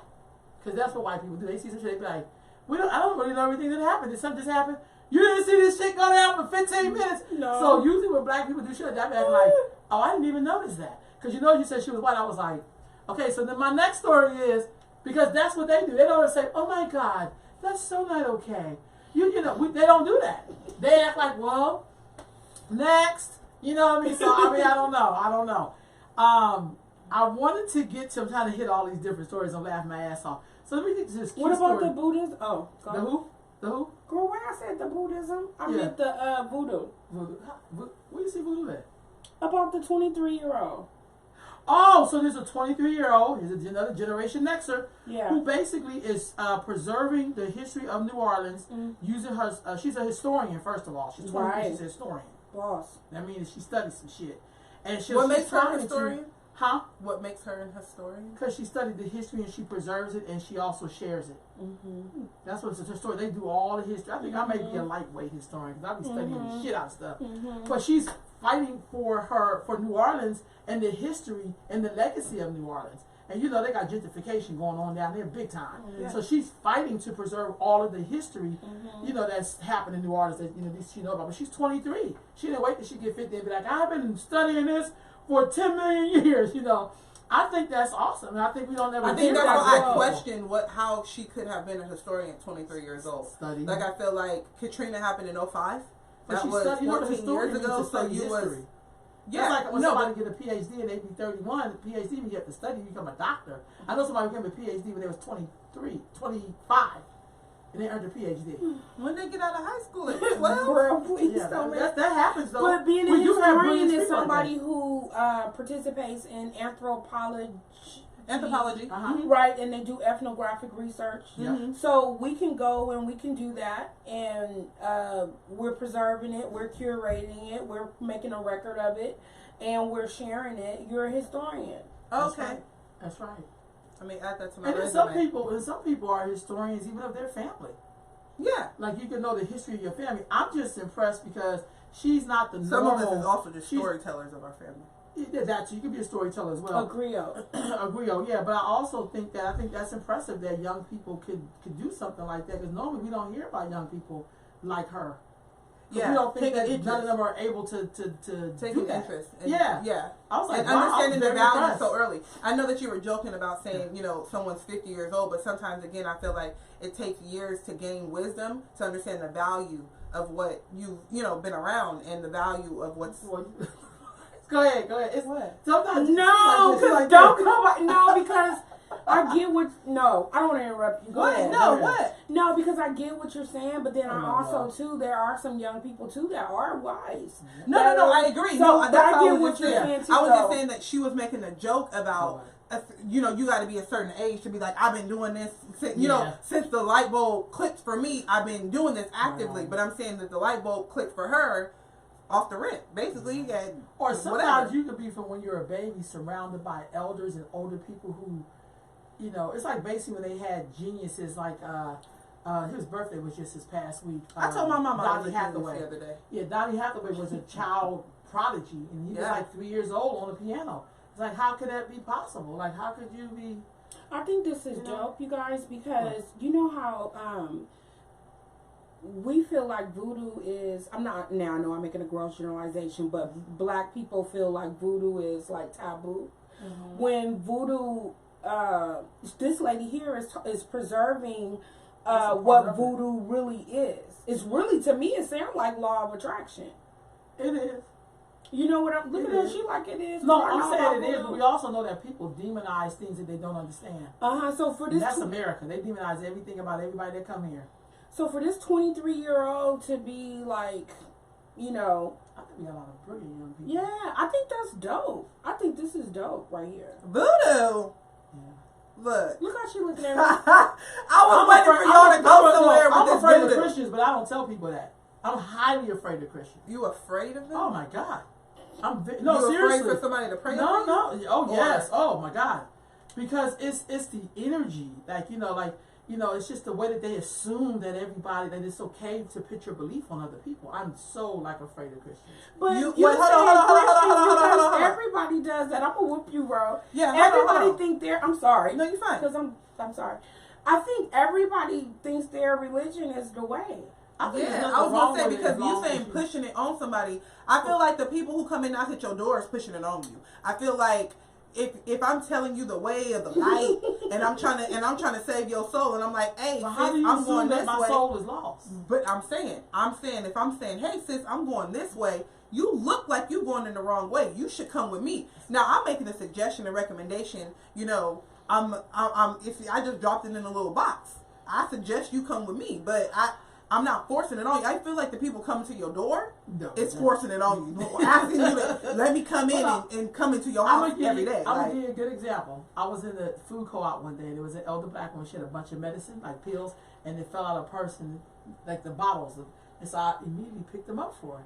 And she said, "Oh, baby, thank you. What church you go to?" And I said, "I don't go to church." She said, "Well, I'm gonna pray for you." And I thought to myself, "You little bitch. How dare you insult me like that if I just picked up your goddamn medicine?" But I didn't. But I thought that was very insulting for her to say to me, "I'm going to pray for you because I don't belong to a church." Who the fuck is you? That's what I felt. I felt that's what I mean about Christianity that I've been able to see is that Christians make these assumptions on people.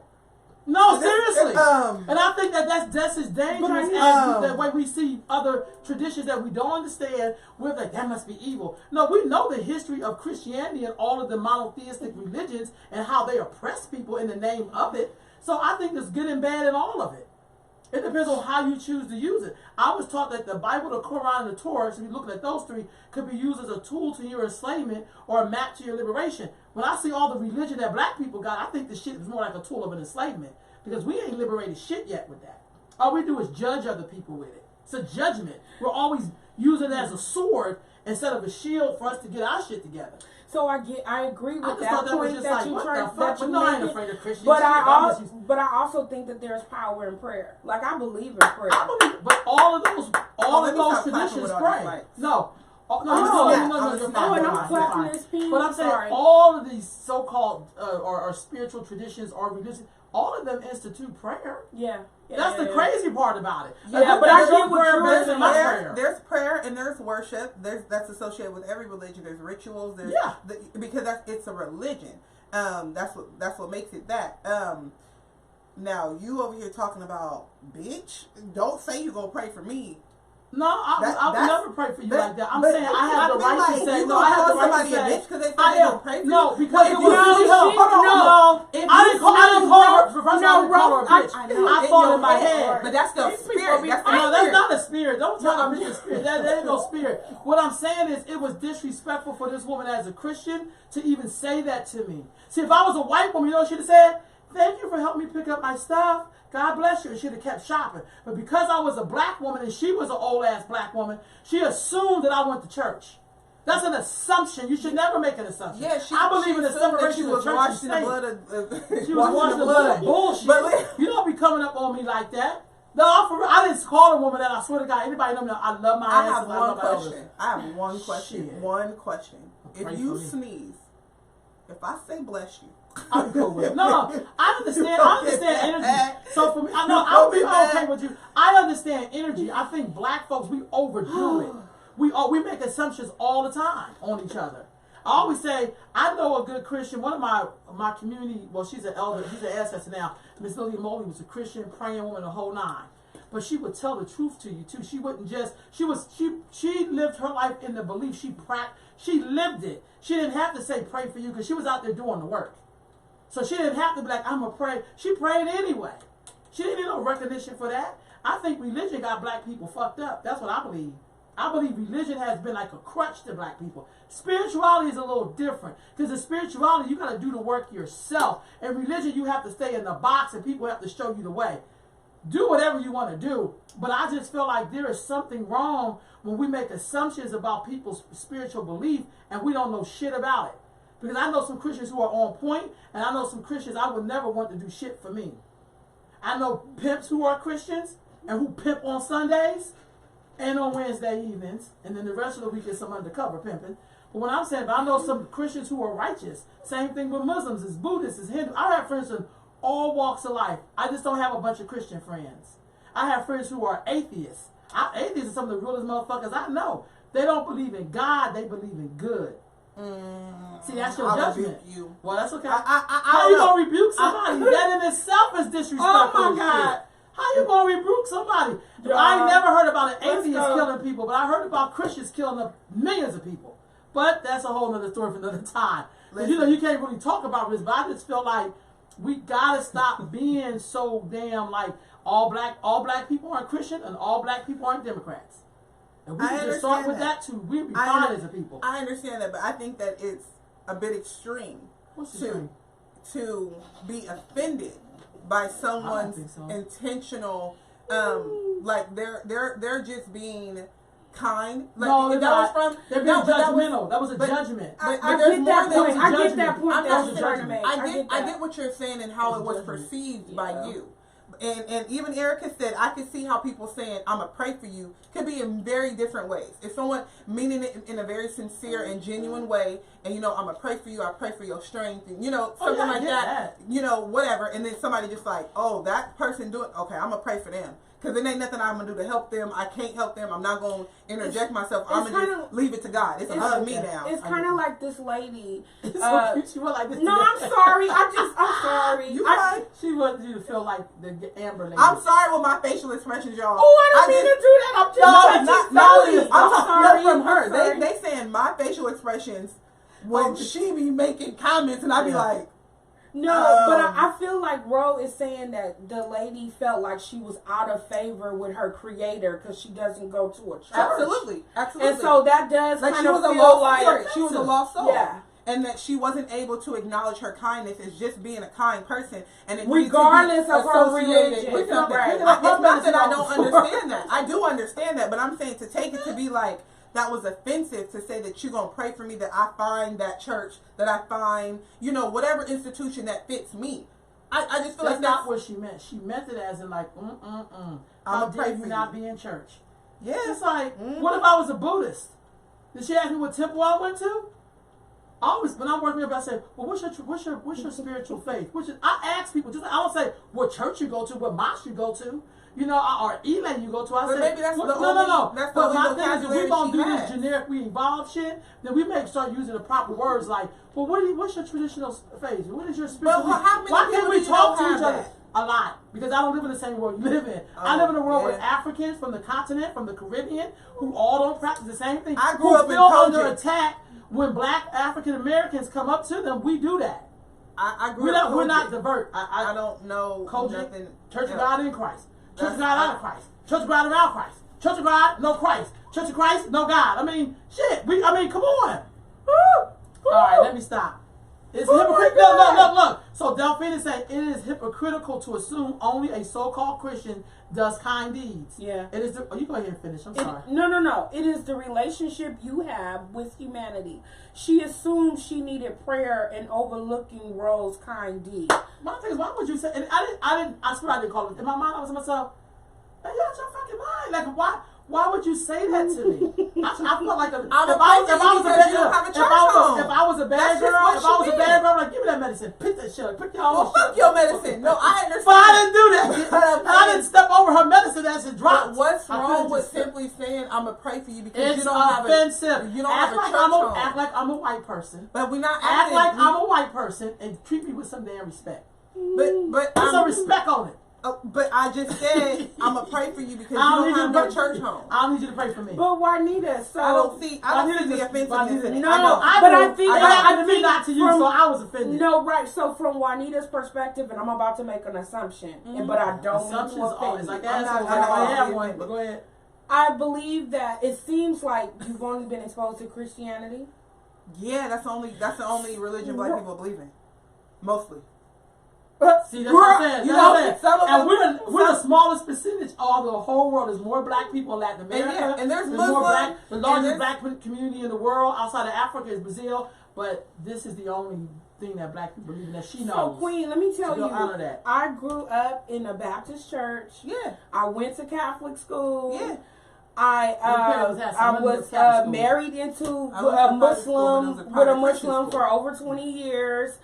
And did ethnographical research as a Buddhist for school, even though I'm a college dropout. But that ethnographic, I can't pronounce it, but I know what it means. That research was the most profound research I have ever done. So I think that it is, how can I say this in a way, not about you. I'm just saying, I do get how it's alarming to hear like, bitch, don't pray for me. I get how that's alarming. In my mind, I didn't say that out loud. But That is a no-go. Okay. But I do get how, like, there's more than one path. Yeah, right on. That's my thing. That's the only thing I'm just trying to say.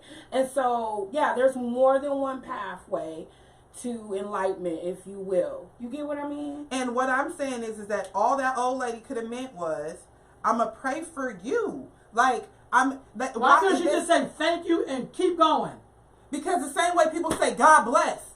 No, but you don't have to. But I'm saying that's not an offensive. That's not an offensive expression. If we thank you, okay, God bless, and I go about my day, and they're like, bitch, don't bless me with your God. But see, my thing is that I was just saying God bless. Yeah, but first of all, I did not say that to her. I know you didn't say it but out loud. But the fact that you but said that, because I said that in my head, you're using that. Like that's your genuine feelings. Yeah, that was how you felt.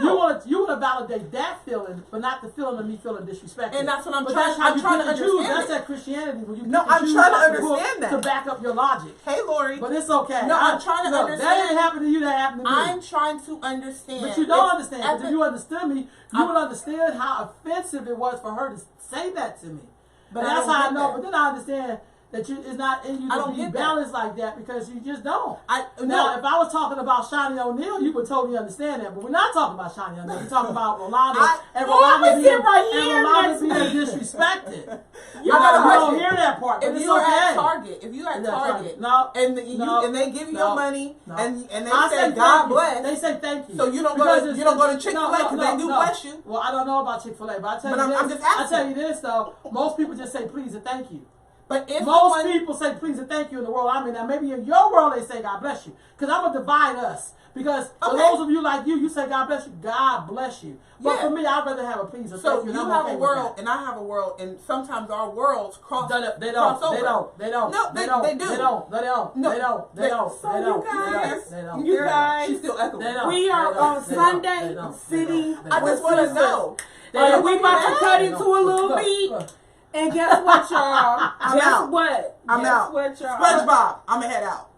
Okay, I'm gonna head out. Oh, y'all don't know that. Oh, never mind. Y'all know that. All right. Well, what do that mean? SpongeBob, I'm out. That means he's done at the end, right? No, there was a meme that was viral.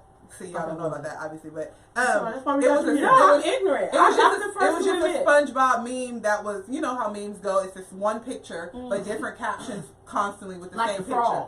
And like the frog when he was sipping tea. Exactly. Okay. So it was the same thing, but it was SpongeBob. And it was just this picture of him like getting like this.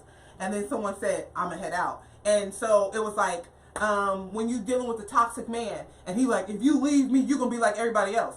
I'm going to head out. And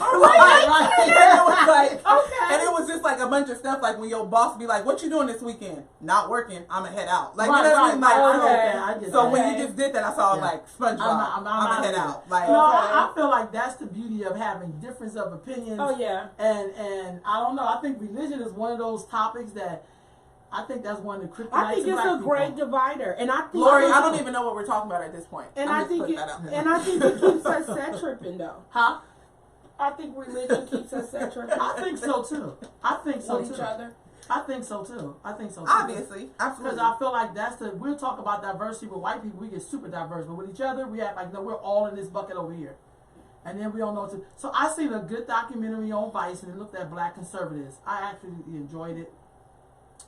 But it also had a bunch of millennials who sat down together to talk about voting, and it was some liberals, some conservatives, and it was really good. And what I thought was balanced about it, they had 2 gay black men on there, and one of them was conservative, and the other one was liberal, and they was going in, and I was like, shit. But I feel like we don't get to always see that. We don't do diversity as black people. We don't know how to say, well, you know what? In my house, this is what we do. It shouldn't be. Yeah. In my house, this is what we do. But in the other house, I don't go to your house and say, nah, you cooking your greens all wrong. This is how black people cook greens. Like, you don't do that. But we don't know how to say, you know what? Again, hey, sorry that happened to you. I would have probably taken it this way, but I'm sorry you took it that way. We don't do that as a people, but we'll be the main ones wanting white people to do it. We want white people to show compassion. We want white people to be like, well, let's just look at, everyone. But we don't do that with each other. And that's why I think we're always still going to be in this system that we join on and support, and then wonder why we can't never get healed, because we don't even have a common decency to be like, well, you know what, that's not what I believe. But hell, if it works for you, God bless you. Because what works for one, if it doesn't work for all, it doesn't work for one either. It does. It does. No, because you don't say all of us should be Christian. Is that what I'm hearing you saying? Why? What do I But say? you just said that. You said if like it doesn't work for she one. Have a filter. No. You said if it doesn't work for one, it doesn't work for all. Well, then how is that then? So then I word it back to the religious thing. Are you saying everybody should be Christian? Is that what you're saying? No. Oh, okay. So that's the only example I could hear when you said that. I know what does that mean, because if it works for me, it works for me. Because there is no all. There is no all. There's a collective. I think what Queen is trying to say, and you correct me if I'm wrong, Queen. I think what Queen is trying to say is that we do need a common denominator. Is that right? Yes, we have to have something that we all agree on, and there has to be an understanding and an expectation in how we move. So just because it works for me and it don't work for you, okay, but what you're doing for you is messing up for the collective. You get what I'm saying? Kind of, I do. Right? If we all say take one piece of chicken, and you like, I'm gonna take what I want to take. Right? You messing it up for the collective. We have an understanding, an agreement, and just because you hungry don't mean that nobody else is hungry. But everybody else is abiding to our agreement as the collective. We definitely need a common denominator, but I think we all gonna be different religions, and that's cool. Yep. Yeah. And that's okay. And I'm not gonna judge nobody's greens. religion. You gonna put some ham hocks. You gonna use smoked turkey, and it's still. And I hate when people put vinegar in it. I'm gonna just put that out. I grew up when you put vinegar on your greens. I know I like vinegar and hot sauce. Okay. Okay. Well, that's okay. We won't pass you the vinegar. Only if we agree. Right on, J-Bob. She said only if we agree to agree. But what I'm saying is, when I looked at that Break that down, Queen. She said only if we agree to agree. And that's what we never agreed to. Well, but no, that's what I'm saying. That everyone has to come to the table and say, we're going to create peace. Oh, dang, I think my phone's going to die. Sorry if this watch party ends. My bad, y'all. I think that, like you guys are saying, we have to agree to agree. We have to come to the table and say, like we were talking about a couple weeks ago, I agree, I'm not going to steal from you. You agree that you're not, okay, we all agree on that. I agree I'm not going to kill you. You agree, okay, so we create peace for the collective. I agree I'm not going to slander you. I'm not going to sleep with your man, how she was bringing up Fantasia. You know what I'm saying? Like, we all have to agree to come to that. And at the end of the day, when you... It can. You have to understand that when you do that, you're giving up certain rights. That's the reality. Help me out with that, because I'm really trying to understand. So I get what you're saying. Certain I agree with basic, but sometimes if you had a black conservative and a black liberal, that's what they're called, or a black said, find the plug. You got to charge it. Yeah. What kind of phone? Can I have an iPhone? I don't have an iPhone. She don't have an iPhone. Wait a minute, girl. I have my. Hi, Tina. Okay. Or Tina. So how does that work in politics? Is it possible to have conservative and Republicans? I get it. Well, I'm going to ask a question, I'm not going to get it. If you have conservative and Republicans together, black people, is it possible for us to be together when we know some of their politics are counter to each other? Yes, I believe. Don't forget you have the headset on. Wait, what was the question wrong? Because I'm still on the other thing. Y'all be switching.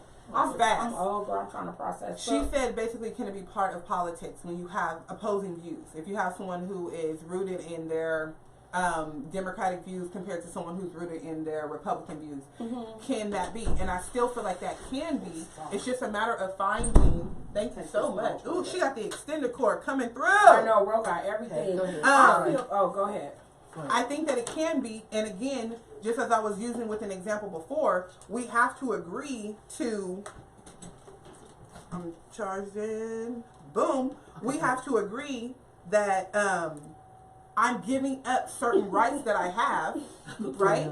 I'm giving up certain rights that I have in order to gather and to maintain a collective peacefulness. Right. So what I'm saying is I have the right to steal from you. I get it. I have the right to steal from you, but I'm going to give up. You have the right to steal from me. No, because I'm in the example of us creating a society and us creating peace and us creating a universal standard within whatever community we have. Right. In order for me to do that, I do have the right to do what the fuck I want to do anytime I want to motherfucking do it, right? Everybody does. Everybody does. But Yeah, I'm giving up that right in order for collective peace. So again, I have the right to steal from you, and the fact that we could go into war about that. Throwing me off on that, but yeah. Because if I want to eat from your fruit tree, you didn't plant it, you didn't garden it, and I walk past and I go grab a fruit, you like, yo, that's mine. We have an agreement that you don't take from me. That's what I'm saying. Like, having those agreements and moving forward and keeping them, you know, being committed to that. Yeah. But what I'm saying is that I do ultimately have the right to not abide by no rules, right? I have that right. If you don't want to be a part of the collective. But I'm part of the collective, and I still don't want to be part of the rules. You get what I'm saying? I have that right to be. But then there's no harmony. Then and that's my whole point. That's my whole point. Well, I agree with you, and I think that I think diplomacy. I think that's about give and take, right? Mm-hmm. Like, you're not gonna get 100% of the stuff that you want in order to be a part of the collective. Okay, and Erica said maybe say I have the ability, not the right. You know, so I have the ability. I have the ability to steal from you. I have the ability to do whatever I want to do, but I choose not to. I choose not to move that way because I'm thinking about the collective. Because I want to maintain peace and not create war. Oh, this looks so much better. I also feel like, and I agree with you, but I also think that's how people have been able to pimp black folks. That's why we have so many black politicians and none of us get our shit done. No, in terms of like, I'll take the black vote for granted because all I gotta do is say that I'm with y'all, but not do nothing for y'all. And I get what you're saying, but most times when I think about politicians or whatever, or people in certain high positions, they talk that shit to black people, but they don't do nothing for us. Well, because they don't have any consequences for not doing it. Yeah. They don't have any consequences. If they say, we're going to do this, and we're going to end this, and we're going to put, you know, efforts to look at this issue or this problem, there's no consequences because we don't have a black code.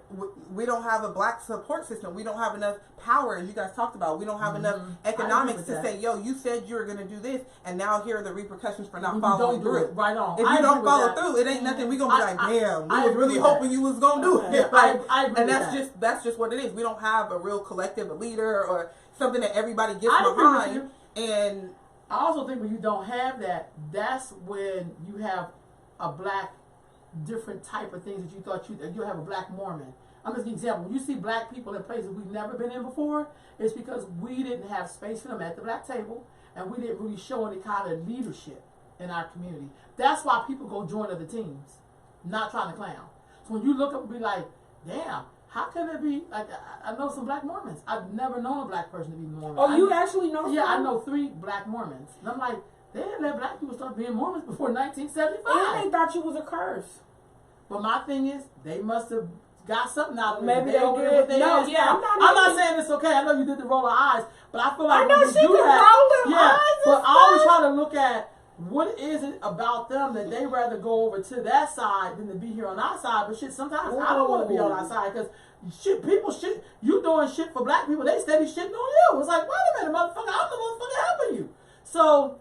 So that brings me to a question, because again, I don't know. We'll get to the comments in a minute. Real quick. But if you have, like you said, there's sometimes you be around black people, and then you be like, dang, I don't know if I want to be around, like whatever.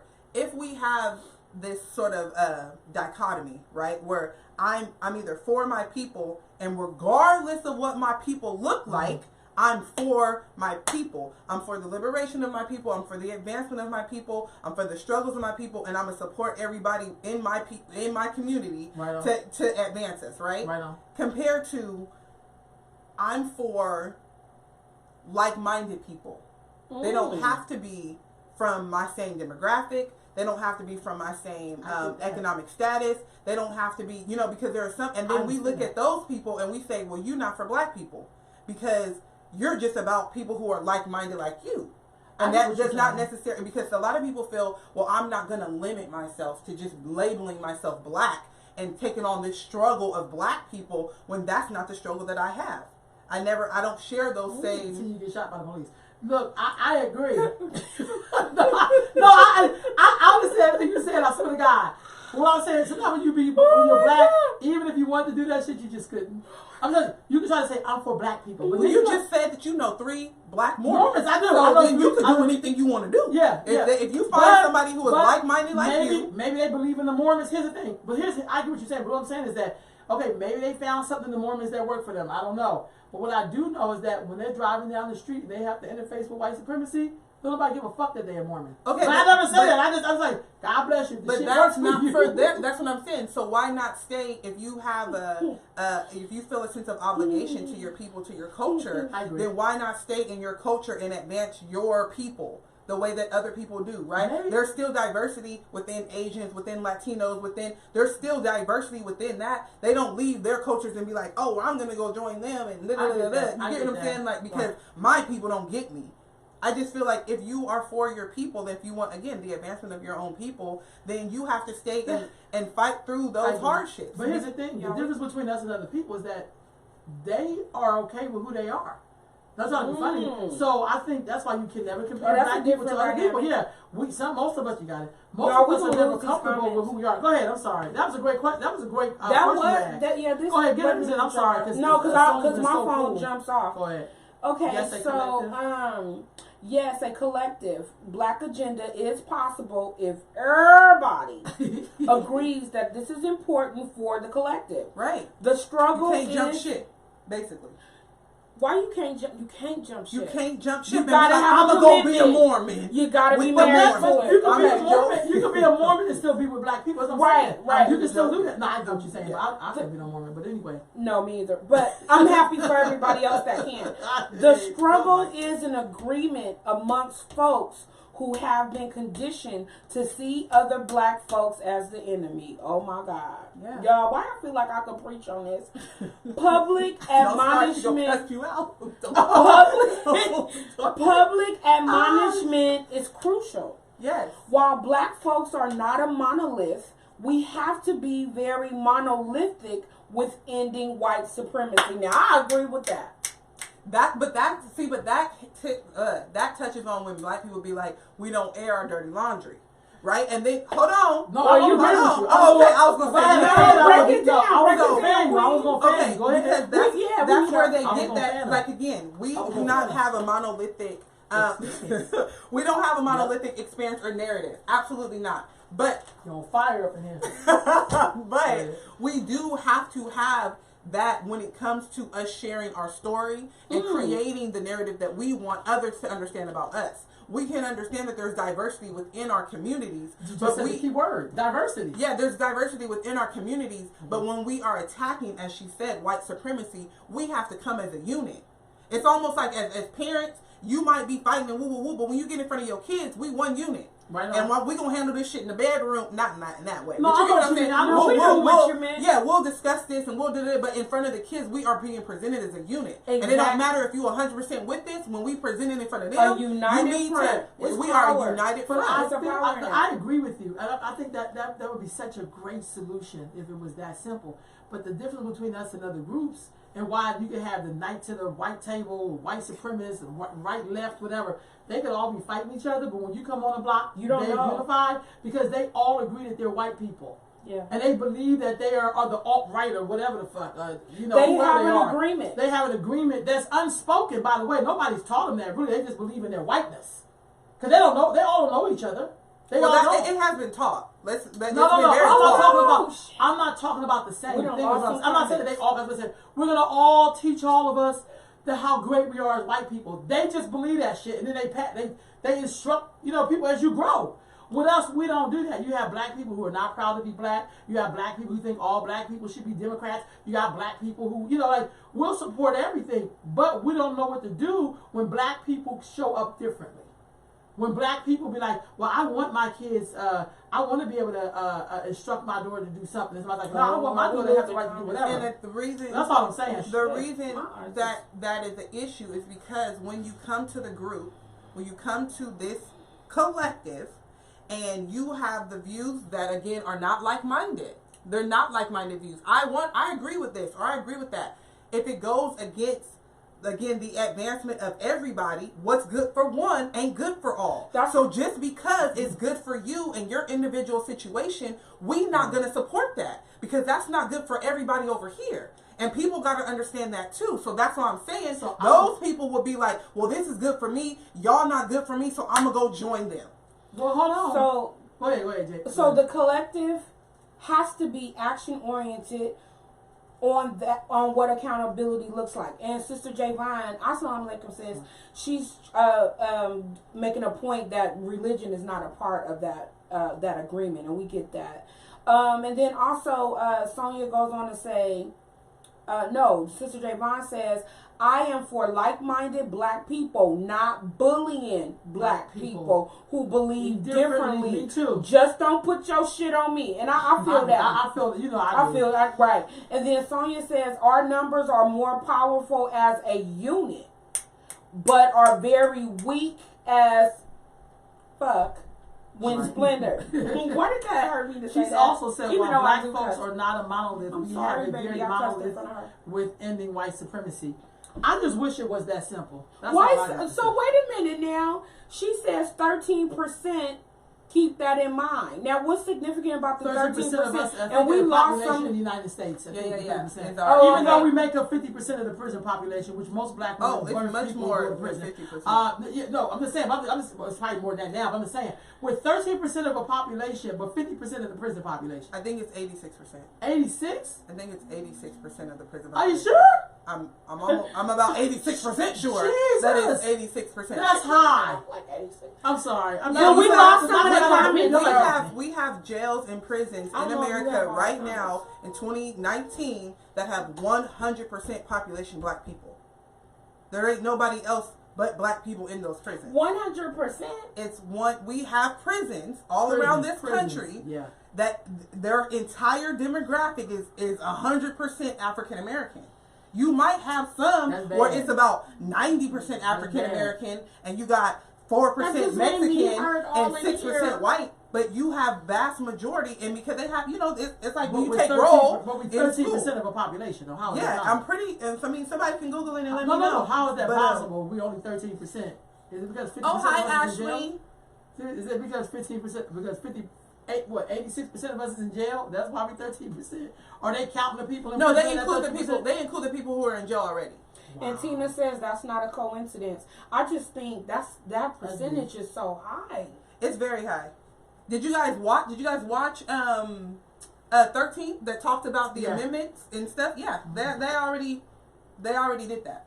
That's already published, research, Google it, find out. It's on Netflix. It's called 13, and they talked about the percentage. They talked about black boys and the prediction. I think it's 1 in 4 will be probation on parole if they are born after the year 2000. Mm-hmm. Like that's just, it's an automatic, like it's impossible to escape. And the reality is that incarceration is so rooted in our economics that it's never going to go away. It is impossible to change the prison system because when we consider we have lawyers, we have judges, we have parole officers, we have probation officers, we have social workers, we have nurses who work in prisons, we have the distributors who provide the food in the prison. We have it's so many, it's millions and millions of dollars and thousands of jobs that are associated with incarcerating our black men. And that's not changing. So here's my question for y'all though. So we know that we talked about that. You said 86%, right? I think it's 86%. Do you know how much of that is males?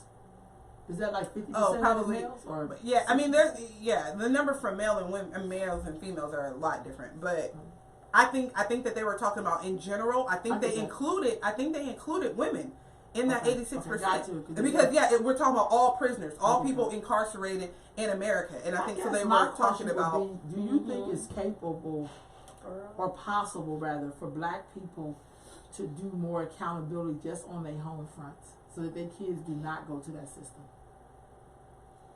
No, because I think that it's a constant tug of war of understanding. Was I placed in this position and I have to fight my way out of it, or did I create my own problem? And there are a lot of black people who look at other black people like you've created your own problem, right? And I'm there are talking some about black people themselves. I'm not talking about. I'm saying as a collective, as a culture within our own community, where some people we like, I'm gonna help those people who want to help themselves. You trying to help you trying to come up, I'm gonna help you come up. And then there's other people where you say, I can only lead a horse to water. I can't make him drink, right? You don't want to help yourself. You are complacent in your space. You create your own storms. You create your own problems, but then you complain about them.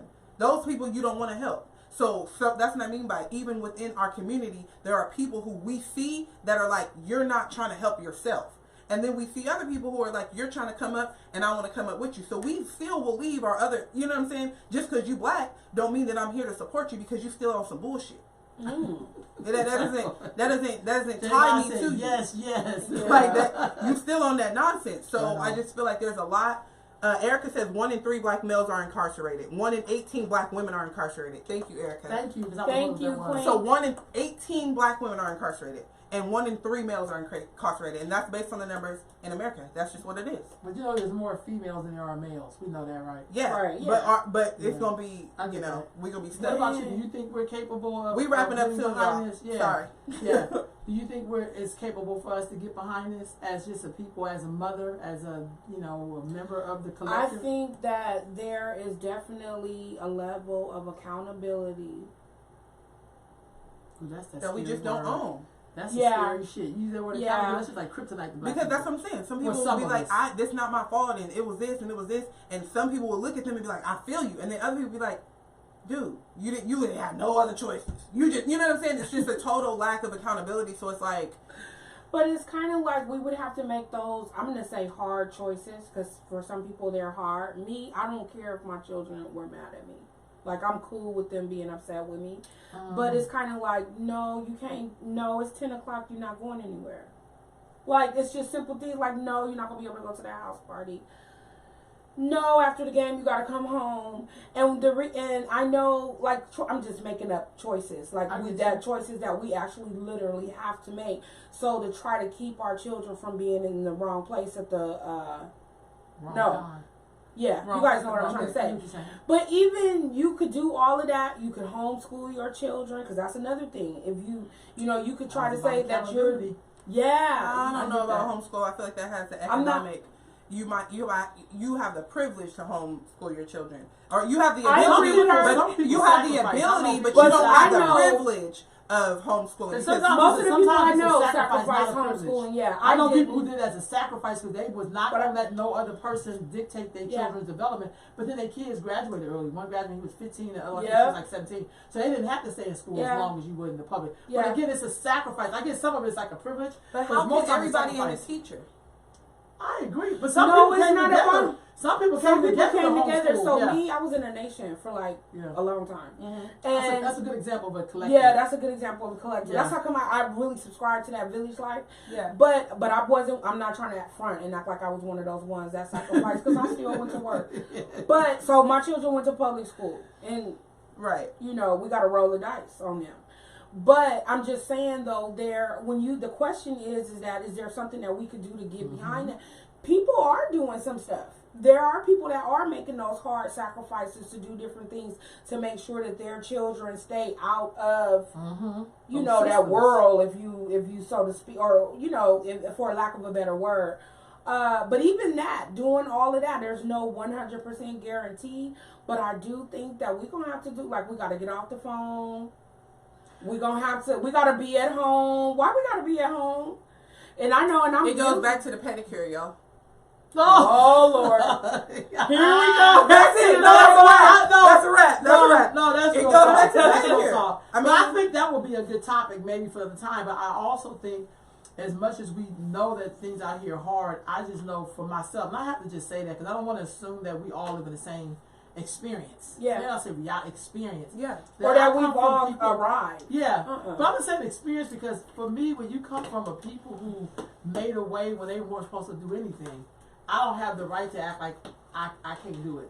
Like, you know, my grandmother was deaf and mute. Her husband was deaf and mute. Like, they, you know, none of their kids went to jail, went to prison. They all had good jobs, blah, blah, blah. Not saying it wasn't easy, but there was some sacrifice there. My mother was the same way. My mother sacrificed herself for her children. So I'm just saying, that may not be everybody's story, but I just seen black people do shit amazing when people told them they couldn't do it. Mm-hmm. But then we also, too, have to make sure, we have to be a village, too, that embraces it all. Because there may be some children that go to jail. We're just already know that it's 1 in 3 children. Well, I don't want that 1 in 3 shit. I know we don't want it, but that's we gotta all. love them too. Is all I'm saying. And Yeah, we but I have to can't not be have to murdering criminalize somebody, them. shit. Yeah. No, And okay, no. yeah, we're There's not no talking snitching and about all that bullshit. I'm with you, bro. Okay, No, yeah, for real. I think we- that's a problem. The violence that happens in our community, then we dismisses the shit because there's a white person that shot him. I just think But that's that's a what problem. I'm saying. And Okay, just as well, you that said makes sense before, what she said. when we are in that same group, there are some people that we know have been incarcerated and been in prison, and that is not fair. That is not justice. What they have been serving, what they have been doing. Men going to prison, for example, 3 strikes, right? You go to prison, you steal a candy bar, you go to prison for the rest of your life. We know that that's not fair. What you laughing I don't know because Bro is getting ready. I agree. And both of y'all seem like it said no ready. No, That's no, why I'm laughing. I I'm agree, saying- but I also feel like, and I get what you're gonna say, if they were wrongly convicted and all that. I'm I not agree, wrongly I get it. convicted. I'm But not I talking think about. the I'm not talking victims about who never the got any exonerated. justice. I'm not talking about the exonerated Yeah, 5. too I'm not many talking victims out about. I'm not talking about that. I'm talking about. We know that our Okay, jails I see what you're saying. are filled with young black men.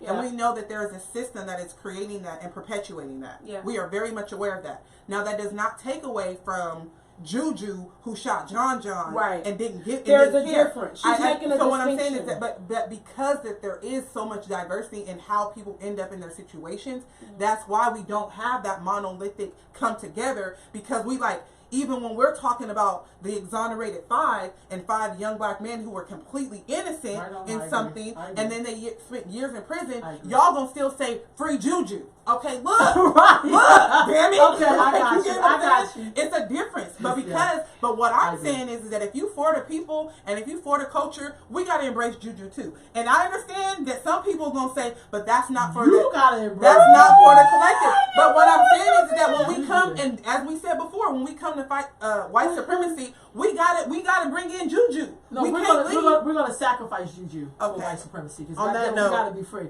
Okay, family, we out of here. We're gonna see y'all next week on Sunday Sit with Sisters. Bye, Bye, y'all. y'all. Love y'all. Y'all.